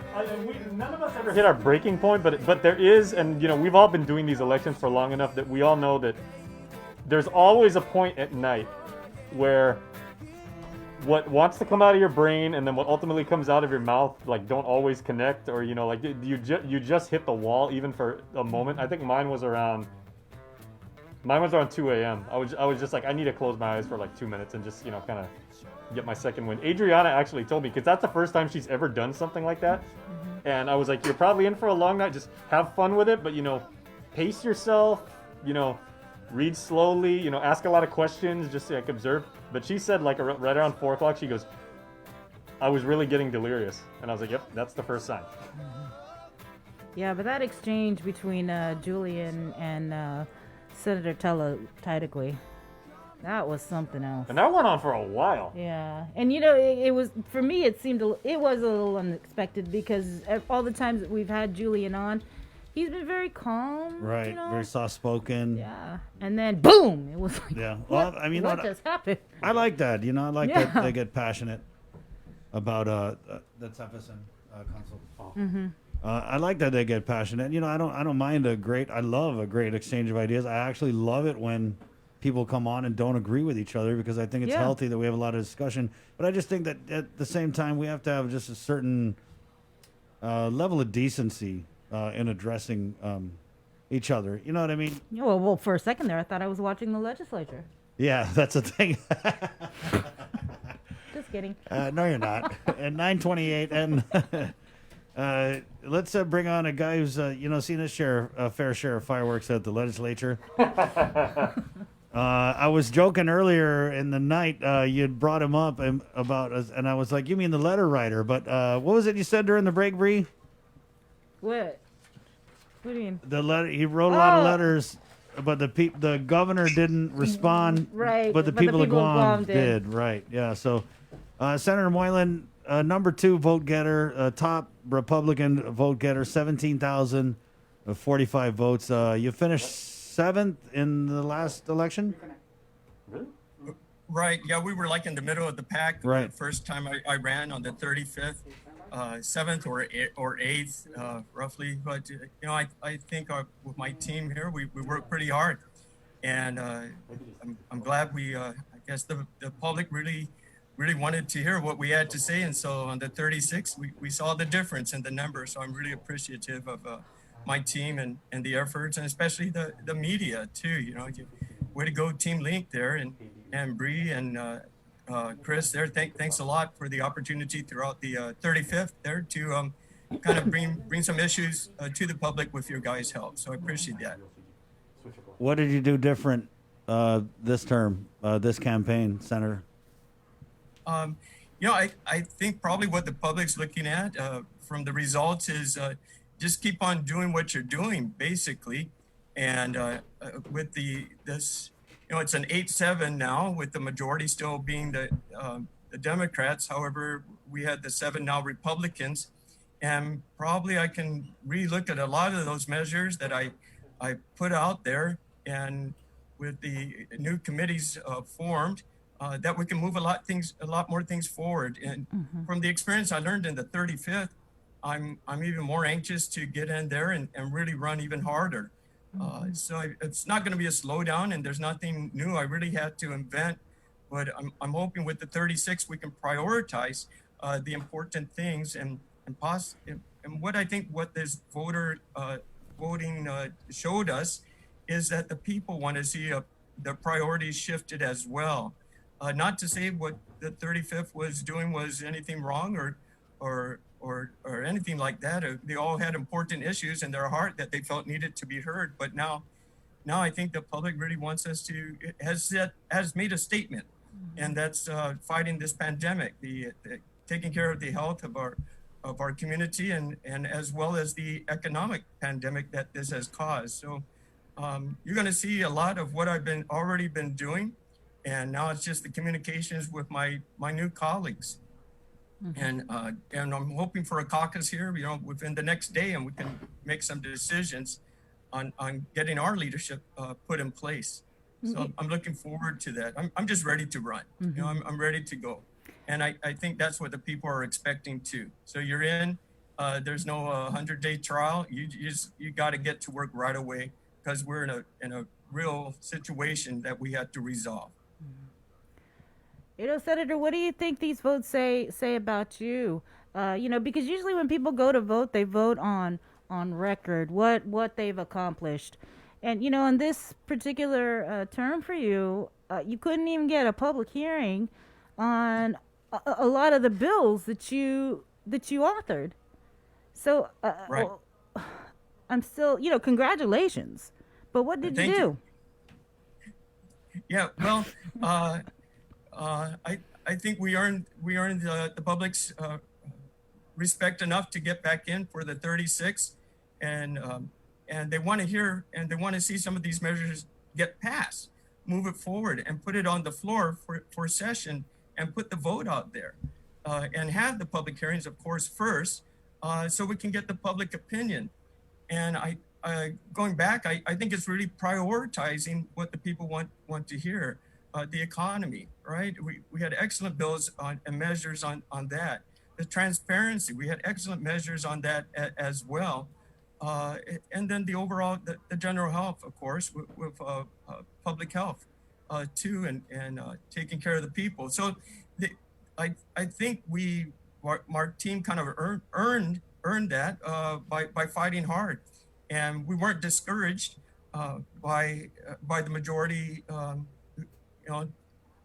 Taking charge there. That's just what they wanted to prioritize. But I think the public made a loud statement, and I'm glad the voters did come out to do that, and especially the early voters too. 13,000 of them, and then more than, I think it was close to double that, or more than double that for the general election. So they came out. They came out hard, and they wanted to make that change. So with this new shift, this 8-7, we have the Republican Party, I think, has a better chance of getting their measures in as well. And with the coming back of folks like Tony Atta and Frank Bloss Jr. and Joanne also, I'm sure they got measures ready to go. These are experienced senators, right? And they know how the rules are played, and they can come in running really hard too. So again, I'm going to be fighting the way I've been fighting, and I'm looking forward to a good dialogue this time with my new colleagues. And what the public has said, they didn't like what they saw, and they wanted a definite change, and they came out to show that. So I appreciate the vote of confidence there, and I'm not going to let the public down. I'm ready to fight, and from day one. And we're going to put these bills together. We just, on day one, on inauguration, I'm hoping to get the number one bill this time, get in that line early. What are we looking at being the number one bill? But of course, we're going to go back to the economy. We're going to have to do a little tweaking on some of our measures, but it's going to go back to the economy. I really feel that, our small businesses they struggled these last 7 months, and it's going to be a continuous struggle. We have our PUA that it will be ending the end of December. And where are we at with that? What's going to be new? We don't know. From DC, we're still waiting on that message. But in the meantime, we have to help ourselves. And how do we get our economy back going? And that's with the general fund, which is generated by our business here on the island. And as your legislature, I want to help those businesses, because once we do that, they can open their doors and hire back their employees, and following the safety measures, of course, by the CDC. And I don't think nobody wants to see any more unnecessary deaths in our community by our lack of proper procedures now, and we can follow that. We learn now. We're getting stronger with that, and we can open our doors safely, definitely safely. And so it's the economy, Bree, and that's what I really want to get going, so we can build that general fund, so we can support our frontliners and our education and our police department as well. Well, congratulations again, Senator Moylan. Thank you. Thank you so much. Okay, stay safe. All right, thank you. All right, we're going to continue in the Zoom room, and we have got senatorial candidate Franklin Meno. Good morning. Good morning, Franklin. Let's see, you placed... Oh, you need to unmute. Unmute. Morning, Chris, Bree, Jason. Good morning. Senator Jim. Good morning, everybody. Good morning, Guam. Well, thank you for coming on. I just wanted to come on and thank the people of Guam who supported me in this election process. So thank you very much for all of you who voted for me, and for all of you who came out to vote. And your voice and your vote matters. So thank you. It was a long one, but we are here now, and I hope the 36 will bring prosperity and revitalize our island. Anything you learned along the way? Yeah. Election is no joke. And COVID made it even more harder for me to achieve certain things I wanted to achieve. I wanted to get more exposure with people by one-to-one at community centers, Manamco, at their house, but because of COVID, we all had to do what we had to do. And I'm diabetic, so I had to make sure I didn't just go wherever I felt. If I didn't know people, I just left it there, said hi, and kept our distance. So it was a little bit, it was a big challenge for me. And then I had some people help me through the process. Right. I didn't have a large team. I didn't have a team, and I didn't have enough finances to do more. You didn't make it to the top 15, but are you still going to be engaged and involved? Say again, one more time. You may not have made it to the top 15, but are you still going to remain engaged and involved in politics and in holding this legislature accountable, the new legislature accountable? Well, yeah, no, I have most of the current incumbents' email. I'm gonna need the new ones' email, and then hopefully I can communicate with them with the things I had, ideas I had, work with them. I have a team of people that are interested in the ideas I had, so we'll see what happens in January. Bunk, you definitely improved in your performance, from the last time you ran. What about next election? Are we going to see Bunk come back again? Third time's a charm? 2 years is a long way from now, my brother and sisters and everybody on Guam. It's far from now, but we'll see when we get there. I feel I need to try again, because this whole election for me, both the first time and this one, was I rather have tried and failed than to wonder if I could have pulled it off.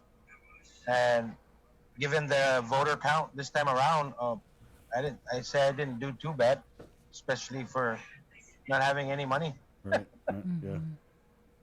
Yeah. To put up nice, beautiful signs and really get it out there or pay for ads. I just couldn't afford any of it, man. That's how it was. Lone Ranger, I guess, in the whole process, except for a few team members and all the voters who supported me. They didn't leave me hanging. They told me they were going to vote, and they voted. And we didn't get enough to get up there, but we made a mark, and that's what counts. That means that there is hope for the future. I hope more for everybody in the future. Thank you, Bunk. Thanks. Let's go to Don Edcolani, Republican candidate. Don, good morning, Don. Good morning. You finished last, right, of the 29 right. Candidates. How you feeling this morning? Oh, I kind of have a similar sentiment to Mr. Bunker Meno. I get, just like he said, I didn't spend anything really on advertising other than the signs, and everyone's kind of limited. I want to thank my relatives that assisted me. They pretty much paid for the signs out of their pockets, and they showed up and helped me wave. And but everyone's getting kind of old, and they're afraid of they want to make sure you keep a social distancing, and everyone's got their families to think about. So I think my interest started before this pandemic, so it's kind of a surprise, other than people paying attention to the news before I got here. I want to thank the Republican leadership, especially Senator Will Castro. Very, very good leadership. Will Castro. He's a very inspiring, optimistic Republican leader. I want to thank him very much for taking the lead from the start. And the other leaders before we had new elected officers of the Republican Party, it was pretty much Will Castro, because he was a minority leader at the time. So thanks to Will Castro and the other Republican leaders. I don't know what to feel about this, because this pandemic's gonna be around for a while, and we're all adapting to it. And I like to stay involved, but how can you stay involved when people are social distancing? I like a lot of environmental issues. I used to show up at like with they had the Fest Pack. They had the visitors from Okinawa, and all these town halls and forums for environmental issues. I used to like to go to those. I don't know if they're gonna have those anymore as often. I'm hoping that once they get a vaccine and more treatments, that we'll have more of those, public forums, both in, video conferencing and also in person. Don, But let me ask you. You mentioned Will Castro.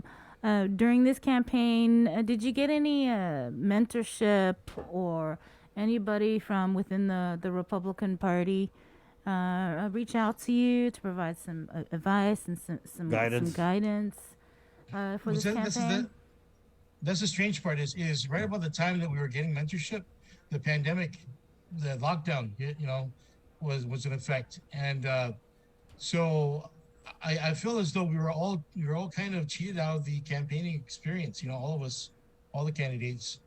I don't think it's what it could have been. It's my first time experience. So I don't know. I don't have any other point of reference. The other candidates, former senators, they know the difference. So, but me, I just get a sense. It's kind of like being a kid born after 9/11. Like everyone's talking about 9/11, but you have no clue unless you see the old documentaries.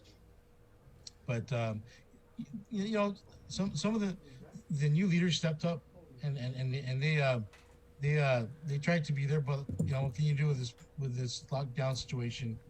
But Will Castro, that guy's awesome. I mean, he even caught it himself and he reviewed it. But Don, what would you have done different if you could do it all over again? Oh man, I would have made everyone stop the flights from China. I don't know if that would have stopped it because it probably would have come in through Japan and South Korea. But more video conferencing maybe. More. I think what it is really is we need to hear more from the governor, and we're not hearing enough from the speaker, and so those are the two top leaders that we're looking at, and so we're going to see what happens, right?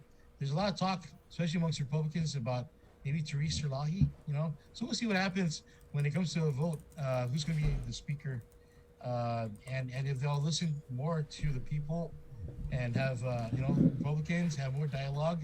Hopefully these extra 2 seats will accomplish that. We'll see, but I'll try to stay optimistic and see what they have. Especially with they're talking about helping the economy. That should be interesting to see. Right? They're gonna have to start out with more video conferencing. So it's gonna. I don't know how they're going to get people to participate. I'm hoping they do get a lot more people participating. Thank you, Don. But also the governor, right? She might start campaigning sometime after the new year. Is that what you heard? I'm just trying to figure it out. Usually, the campaign for governor starts about a year and a half before the election. A year and a half. No, actually, she already, right before the pandemic, they were already campaigning. I want to say they had a fundraiser somewhere. This was before the pandemic, though. It's going to be really interesting to see who the Republicans put forward. And what'd you hear though, Don? What'd they tell you? They tell you anything about who's going to run? Right? Me? Did you say me? Yeah. Did they tell you? I always thought like you bring up like Eddie Baza Cowboy, right? And whoever he chooses to run with him. Hey, I'm new to any of this. I wouldn't say no, but I seriously doubt that he'd choose me as running mate. No. We're saying, did the Republicans tell you who they were planning to run for governor? Oh, no. What I'm hearing, they're just. They want to get through this election. They want to get this. But yeah, I'm just as eager to find out myself. I'm sorry I couldn't be more of help to you. You can make something up if you want. You could be in trouble. Hey, you already lost the election. How much more in trouble could you get? No, I look at it as a positive first time experience. It could have been better, but it's kind of what you can expect. I got the chance to be heard, right? My opinions. Yeah. Well, Don, don't give up. I mean, you got nowhere else to go but up. So don't give up. And Don, 3,139 people believed in you. Yep. They believed in Don Edkalani. Awesome. Yeah. So that'll encourage me to try to get more involved, right, with future movements and town halls and stuff. Get out there. Yeah, thanks for your Right on. letting me Of course. have time here to Thank you, Don. to acknowledge everyone, and maybe I'll just I'll take my cue and exit stage right. Right, yeah, because you're Republican. Go stage right. Thank you much. Thank you, Don. Thanks, Let's get Don. Lillian on here. Lillian Opeña Guerrero, one of the many candidates for, one of 6 candidates for Jigo mayor. Just looking at the results here, Lillian, probably not what you wanted. But what would you like to say to the people of Jigo this morning? Well, I just like to say, buenas and happy Toto Zigo. I thank you. Thank you all for the support, and most especially my family and my biggest fan, my husband, Francisco Taitano Guerrero. Always on the front, not in the back. He's always up there, just pushing forward. In fact, no sooner than we woke up, he says, "Do you want to run for senator?" And I said, "Oh my God." It's not all that easy running for office. And this is my first time to run officially for office, but I did run as the school board way back, but I did not serve because at that time they were just starting the school board and they felt it was unconstitutional. So none of us ever served. But this is the first time I've gone and pound the pavements, utilize all the funding that we have to push forward our stance on environmental health and welfare for the people of Jigo. Oh my God, I just got you out. Sorry. No, you're still there. Okay. Yeah. Anyways, I don't see it. We can hear you. What's your We can message see to you. the voters, Okay. Lillian? Okay. Pardon me. Pardon me, Chris? What's your message to the people of Jigo? The people of Jigo, we applaud. My husband and I both applaud the winners in hopes. They both do their best and their commitment to the community of Jigo. For the community of Jigo, your voice was heard. And I believe that Jigo has a strong stance on name recognition. And also, we've not been here that long. We've been here for 20 plus years, and we understand that. But for the people of Jigo, you're not going to hear the last of Lillian Opeña Guerrero or Frank Taitano Guerrero. We are here, and if you want to elicit our skills, knowledge, and abilities, we're more than welcome to put that out there. We want Jigo to be the best village ever because our children and grandchildren live here. And so if the winners that prevail, utilize our expertise and that we can all help the people of Jigo. Like I said, at any time that I ask someone if I could get their support prior to running, they tell me, "Oh no, I'm supporting this person or I'm supporting that person." I said, "Oh, that's okay. It's okay. You're supporting Peter or you're supporting Francis or you're supporting Tony. We're all going to serve the same people. Should anyone prevail, we will serve the same residents of Jigo. So whoever prevails, may the best person win and serve the community the best they can." Thank you, Lillian. Well, thanks, Lillian. Yeah, God bless. Good luck. Thank you so much. That's tough. Thank you. Okay. Let's switch gears a little bit, and then we're going to bring on Phil Leon Guerrero. We started the night with him. He was one of our first analysts on. But I want to go to the FSM console where we have here to talk about community outreach testing that's happening this weekend. Sam Lesugam and Sylvia Ellis. Good morning. Hey, Sam. Good morning, Sylvia. Morning. Good morning. Hey, good morning. Morning. Morning. Let's just get right into it, Sam. So there's the community outreach testing. Is this the one that was canceled from last weekend? Oh yes. Thank you, Chris, for Hi, Sylvia. inviting us. And yeah, I think I can answer that one. Okay. Yeah. So as you've probably seen, this is the canceled one last weekend. So we're supposed to be having the testing last weekend on October 31st, but it was postponed. And we're finally getting another opportunity this weekend, this Saturday. Where and when? The place is Astambo Chim. It's in Dedito, and it'll be from 9 a.m. to 12. There's a cap though on you have to register first. What is it? The first 200? Yes, we're limiting to 200.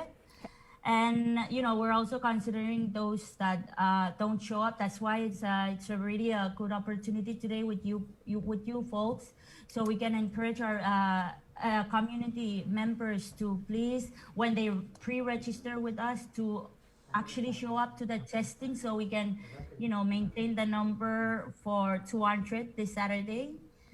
So we're pre-registering and keep compiling our numbers, and we'll be sharing that with public health. So how many have signed up thus far? Right now we're 100 some, and we're still collecting. The number is still going up. So last week it was 150 some, but this morning I've been answering calls that are registering for this Saturday, and we're glad that the number is moving up real fast. Yeah, I can't remember what the final number was when the testing was held in Jigo. Did you guys meet that 200, or did people sign up and not show up?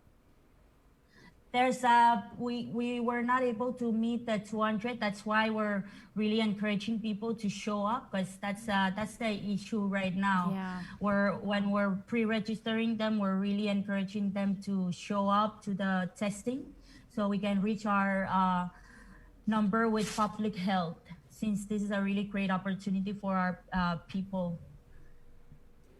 Sylvia and Sam, if you guys could make the announcement out in your respective languages, just for the audience out here, and then we could put it out on our social media to kind of help get the message out. So go ahead, we'll give you the floor, and if you could just put it out in your language, so that we can get the message out to the communities that need to hear it in a way that they can really understand. All right, Sam, you wanna? All right, so I guess I'll start first. I speak Sarawalese. That's one of the languages in the outer islands of Yap. Right. There are a few of us here on Guam. Mogateng. So I hope our folks from Sarawak can hear and come to the testing soon. So with the kami ran fanira kanuano Guame yopura test and mini sumaya sinuan nikinang. On a Saturday, November 7, upon a mastung po team, 9 o'clock na sorong ni Nianos. Need pa po register, fangi officer, arafang to itami, reman pa po register ni kami. Free minute. Inamo gana sa asumya fi metatag ni sumayang sa tingor nga ni kan pa po register pa po to test pa po fat. Ike yara engang renaro no put supaya kuna sumai as the supporters of control of the fire say non community ike one. Okay, thank you. Thank you. Thank you, Sam. Sylvia? All right, so I'll be speaking my Pohnpeian language. I'm from Pohnpei. Away. So Castile. Kasalelia Korusian, iyang ay chingalwa bang kupuran Korus membompe maggogosan Guam. Pagkair kasampal usang ni Atay Office Consulate Office magmimi Guam o irailakan makinso sa chairman of SM na wing Guam. Pagkair wajib tata COVID testing, pilihan testong sumaw kaperma wiwiawi ramkat. Mia test yu bang wiawi rangkaw na betch. Klok tuaw lel isa kriyaw. Bang wiawi Astambo Chim. O sa monang bantes kabananana pre-register. Kakakol nambe wano bayo, wano tuaw limaw bayo. Pagkan register ong testing rangkaw na po. Sebelum pagkakijong testing wat pamen aramasya pamen dumitong apat siya stosa. Sebelum pagkakaros me saya kinja panana yang aleta test tong COVID-19 may lang kacin kupur kalangan o mararata register ni office o nansiyang paroto o leleto ni wasan test pagchay lang kakpin sa waspeno so wasa menemen jay Juan kalangan. Thank you, Chris. Thank you, Sam, and everyone. Thank you. So that's the Bulgarian version. And this So, is Chris, do you still have some, or do you still have time? I want to talk to some of the issues that we were experiencing with our registration efforts. Sure. With our FSM community. Yeah. What are some of the so issues you're experiencing? Yeah. So first, I want to talk to the from our experience from the last registration efforts. We found that the people are, especially within our FSM community, we found that people are reluctant to be tested, to come to our testing sites. We've discussed some of these issues in our meetings. We've found that there is a fear within our community, a fear of first, a fear of being sent to the hospital if you're tested positive. I just want to assure our community members that that's not very true. When you're tested positive, you're given the option to either isolate at home, if your living situation allows that, or you're given the opportunity to isolate at the government facilities. I mean the government designated facilities, and that's one benefit of getting tested. We know that you don't have to experience symptoms to have this virus. There are some of us who are walking around with the virus without experiencing any symptoms. The only way we can find out is for us to be tested. And when we get tested, we're given resources to deal with the virus. So I am encouraging our community members to come out and be tested. There are also rumors within our community that people actually get positive when they come to or they get the virus from the testing sites. That's not true. I just want to say that rumor is not true. People don't get the virus when they come to get tested. Some of the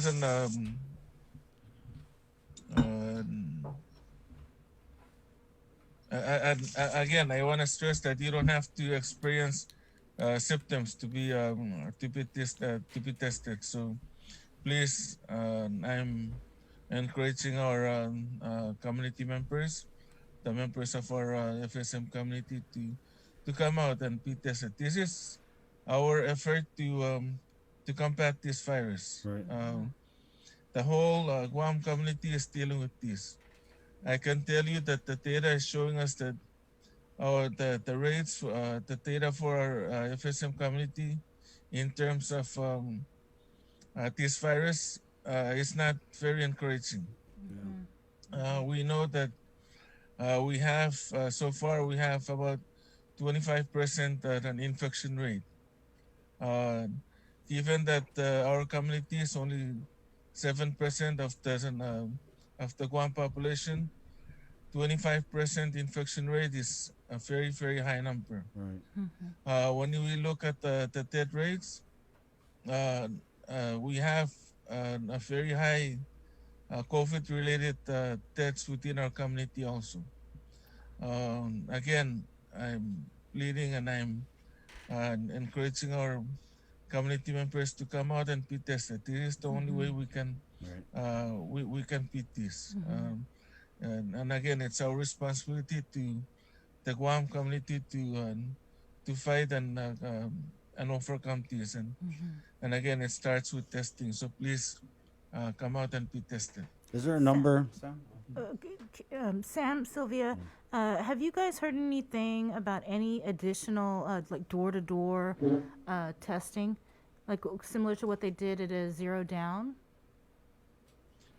Yeah, that was an initiative by Department of Public Health and Right. Social Services. Have you heard they were going to go anywhere else? And I'm not aware of any yet, but that's one of the things that came up in our meeting, to put in a request to the department to do more of that door-to-door testing, because we found that within our community, we found that an effective way to get people tested. So we're I know our consulate office is trying to work out or trying to reach out to public health. All right. Thank you, Sam. Sylvia. Thank you so much. If you guys want to come on later in the week, Sam, you got my number. Just shoot me a message. We'll get you back on Friday, maybe earlier in the morning when people are going to work. Oh, yes, we'll do. Thank you. Of course. You just make sure you wake up early, though. Don't make me wake up for nothing. And we have virtual Roschetti in the Zoom room. It's right behind you, Sam and Sylvia. Just grab a couple bags there for the family, okay? All right. Thank Okay, you. thank you. care. Thank you, Sam. Thank you, Thank Sylvia. you. That's Thank you. Again, the COVID-19 community outreach is this Saturday, November 7th. It was postponed to this day. It was canceled last Saturday, I want to say, because of the storm that. Well, it was canceled because the storm. and then the storm was canceled. Right, so it's going to be held at the Estimbo Gym from 9 a.m. to 12 p.m. You are urged. You have to register with the FSM consulate office. Their number is 646-9154. 646-9154. They still have slots open, so please register. Let's get Phil Leon Guerrero on here. He was the first analyst of the night on with Sean Gumatau. And I remember we got the first early batch, the first couple of batches. Sean had said, "Hey, it's too early. It's too early." Well, now definitely the last ballot has been counted, Phil. So I think we're in a position to kind of go over these results, and we'll just go race by race. Legislative, were you surprised? What's the takeaway for you?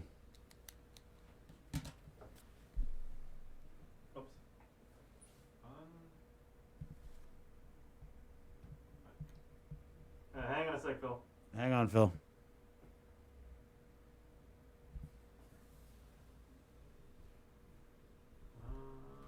Check. Oh,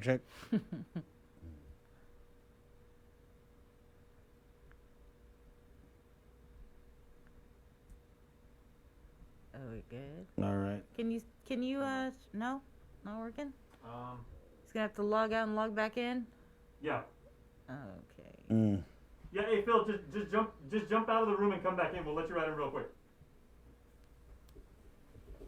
Okay, so while Phil does that, we want to let you guys know that, while on the other side of the world, there's another election going on. No way. That evidently a lot of people, when I just stepped out of there, we got TVs, up the wazoo here at KUAM, and apparently, while Guam hit historical lows for voter turnout, the U.S. is breaking all sorts of records for the people that actually voted. Wow. So, Right, that's more than 100 million Americans cast their ballots early this election year. Despite that, lines are long at polls across the country. So far, the process has been peaceful, but there are isolated problems being reported at some polling locations. Dana Backus has more? No? Yes, definitely that's a national from Switcher Club. The one that Voters lined up before the sun came up this morning, ready to cast their ballot. Pretty important. That's why I woke up at 4 o'clock this morning and got out here by 4:30. Some waited in line for hours. I'm prepared to wait as long as it takes. Polling locations are operating with special COVID-19 protocols in place. You could see the hand sanitizer out. They had a system for the pens, and they had, it was very, they had everything just worked out really well. Here in Los Angeles County, election officials say with the record number of early voting, they're able to begin preparing and sorting ballots. With just hours now until some polls close, some voting venues, like in Florida, Georgia, Ohio, and Nevada, are reporting some technical issues. These Oklahoma City voters cast their ballots in the dark because of a power outage after a recent storm. And some voters in Marion County, Indiana, were locked out of their polling place. Officials in several swing states, including Michigan, Pennsylvania, Florida, and Iowa, reported some voters received automated calls warning them to stay away from the polls today and vote tomorrow. Homeland Security officials say so far there is no evidence to suggest foreign adversaries have compromised any U.S. voting systems. We're not out of the woods yet, though. Today, in some sense, is halftime. Still, people are on edge. Several cities have boarded up in anticipation of violence following the election's outcome. There are at least 5,800 National Guard troops on duty in 13 states for election support and in case there is civil unrest. Danya Backus, CBS News, Los Angeles. Civil unrest. Danya Backus, CBS News, Los Angeles. Well, at least we're very fortunate that we haven't seen any civil unrest after one of our elections. Yeah, and just to go over the the election results from the straw poll on the presidential race. Joe Biden, 14,445 votes to Donald Trump, 10,938 votes. Let's just start there, Phil. Were you surprised at all by the straw poll numbers? No, we voted for a candidate who wasn't Donald Trump last time. I'm just trying to, like in 2016, learn from that and not think that our straw poll is going to be a predictor of what happens in America, despite, this non-binding opinion poll being it was pretty accurate up until 2016. Right. Yeah. I'll say that. Yeah. I had no idea that Guam voted 3-1 for Hillary until this last night when Pat Seville gave us that little tidbit. I'm kind of glad that we don't have to see for ourselves how many people would have been willing to vote for Kanye West in our straw poll. That I'm thankful for. Hey, I feel attacked. Hey, Phil, this is Jace. I'm looking into a story right now. I can't confirm this, but apparently there's good evidence to prove that apparently Baby Yoda got a lot of votes for president. So we're trying to confirm that. Oh man, if I wouldn't be mad if he got more votes than Kanye West either. Baby Yoda.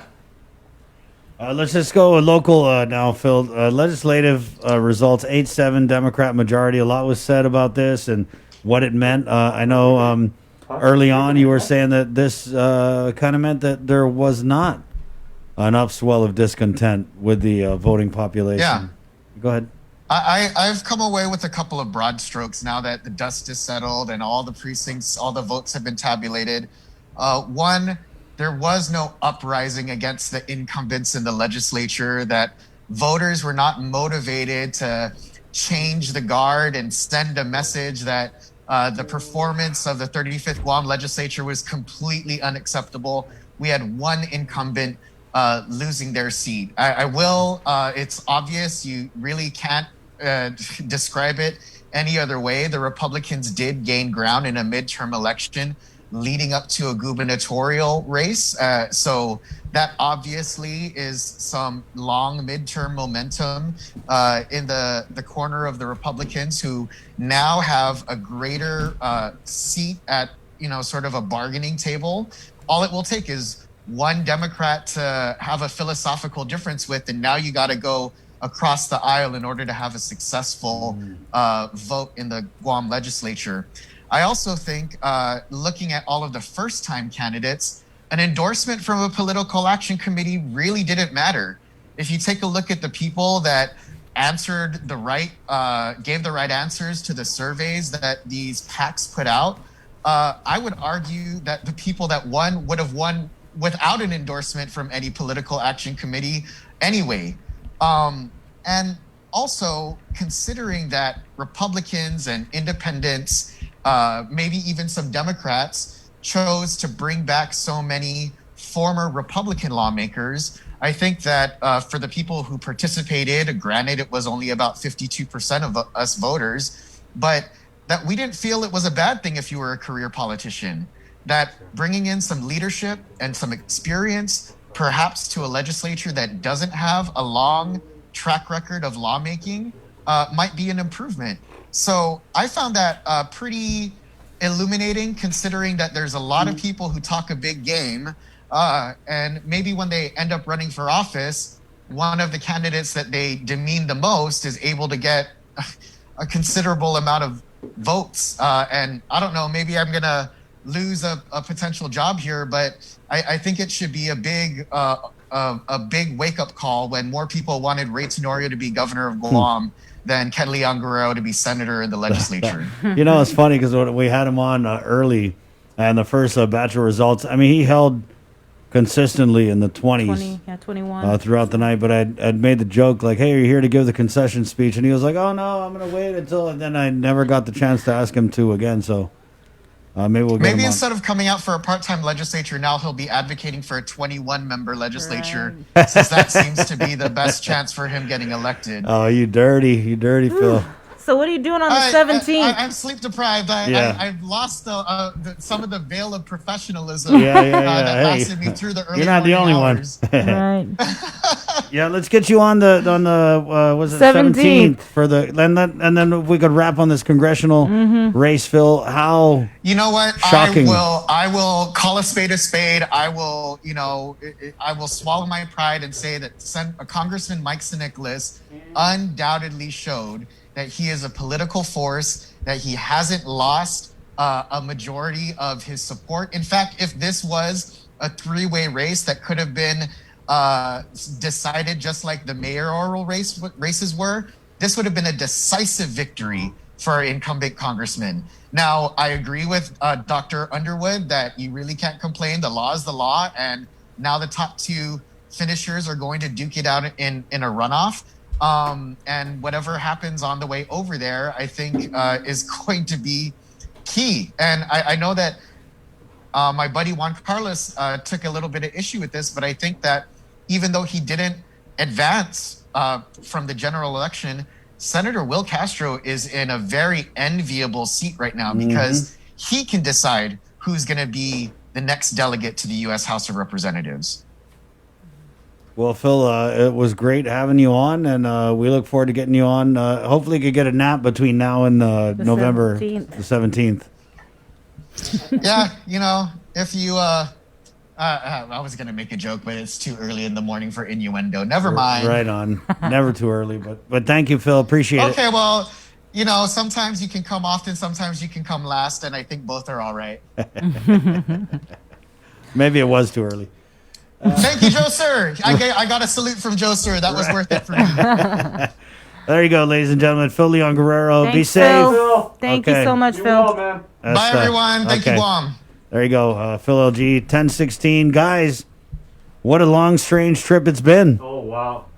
I was actually thinking of like another musical reference, but that's even better than what I would have come up with. Good job, Sabrina. Good job. I want to send a special everybody. shout out to the member of our crew who never seeks any recognition, never comes on camera. You guys would never know what his voice is because we've asked him so many times, hey, and he's like, oh, no. But DJ Joser has not been off of his feet for 12 and a half hours. He was just saying that, and you guys sit down. I had to sit down because my calves are getting sore. DJ Joser has been on his feet for the last half day. He's a real stand-up guy. Yeah. Ba-dum-bum. Good job, Joser. Jason, great job tonight. Fun working with you guys, man. It's like, As always. Hey, link in. Link in, link out. Yeah. Adriana Cotero, the KUAM News team.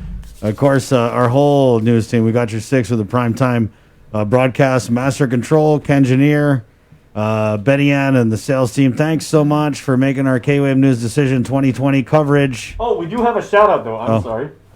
Before we go, we have a special shout-out coming to us from who else? Our dear friend and the angel that looks over us from Bardstown, Kentucky, Debbie Davis, one of our top fans, says, Sabrina, Chris, Jason, Joser, and all Team KUAM that have done 12 plus straight hours. Great job. 3 straight clapping emoji. Now, go home and get some rest and get off the air. Hashtag Mama Bear.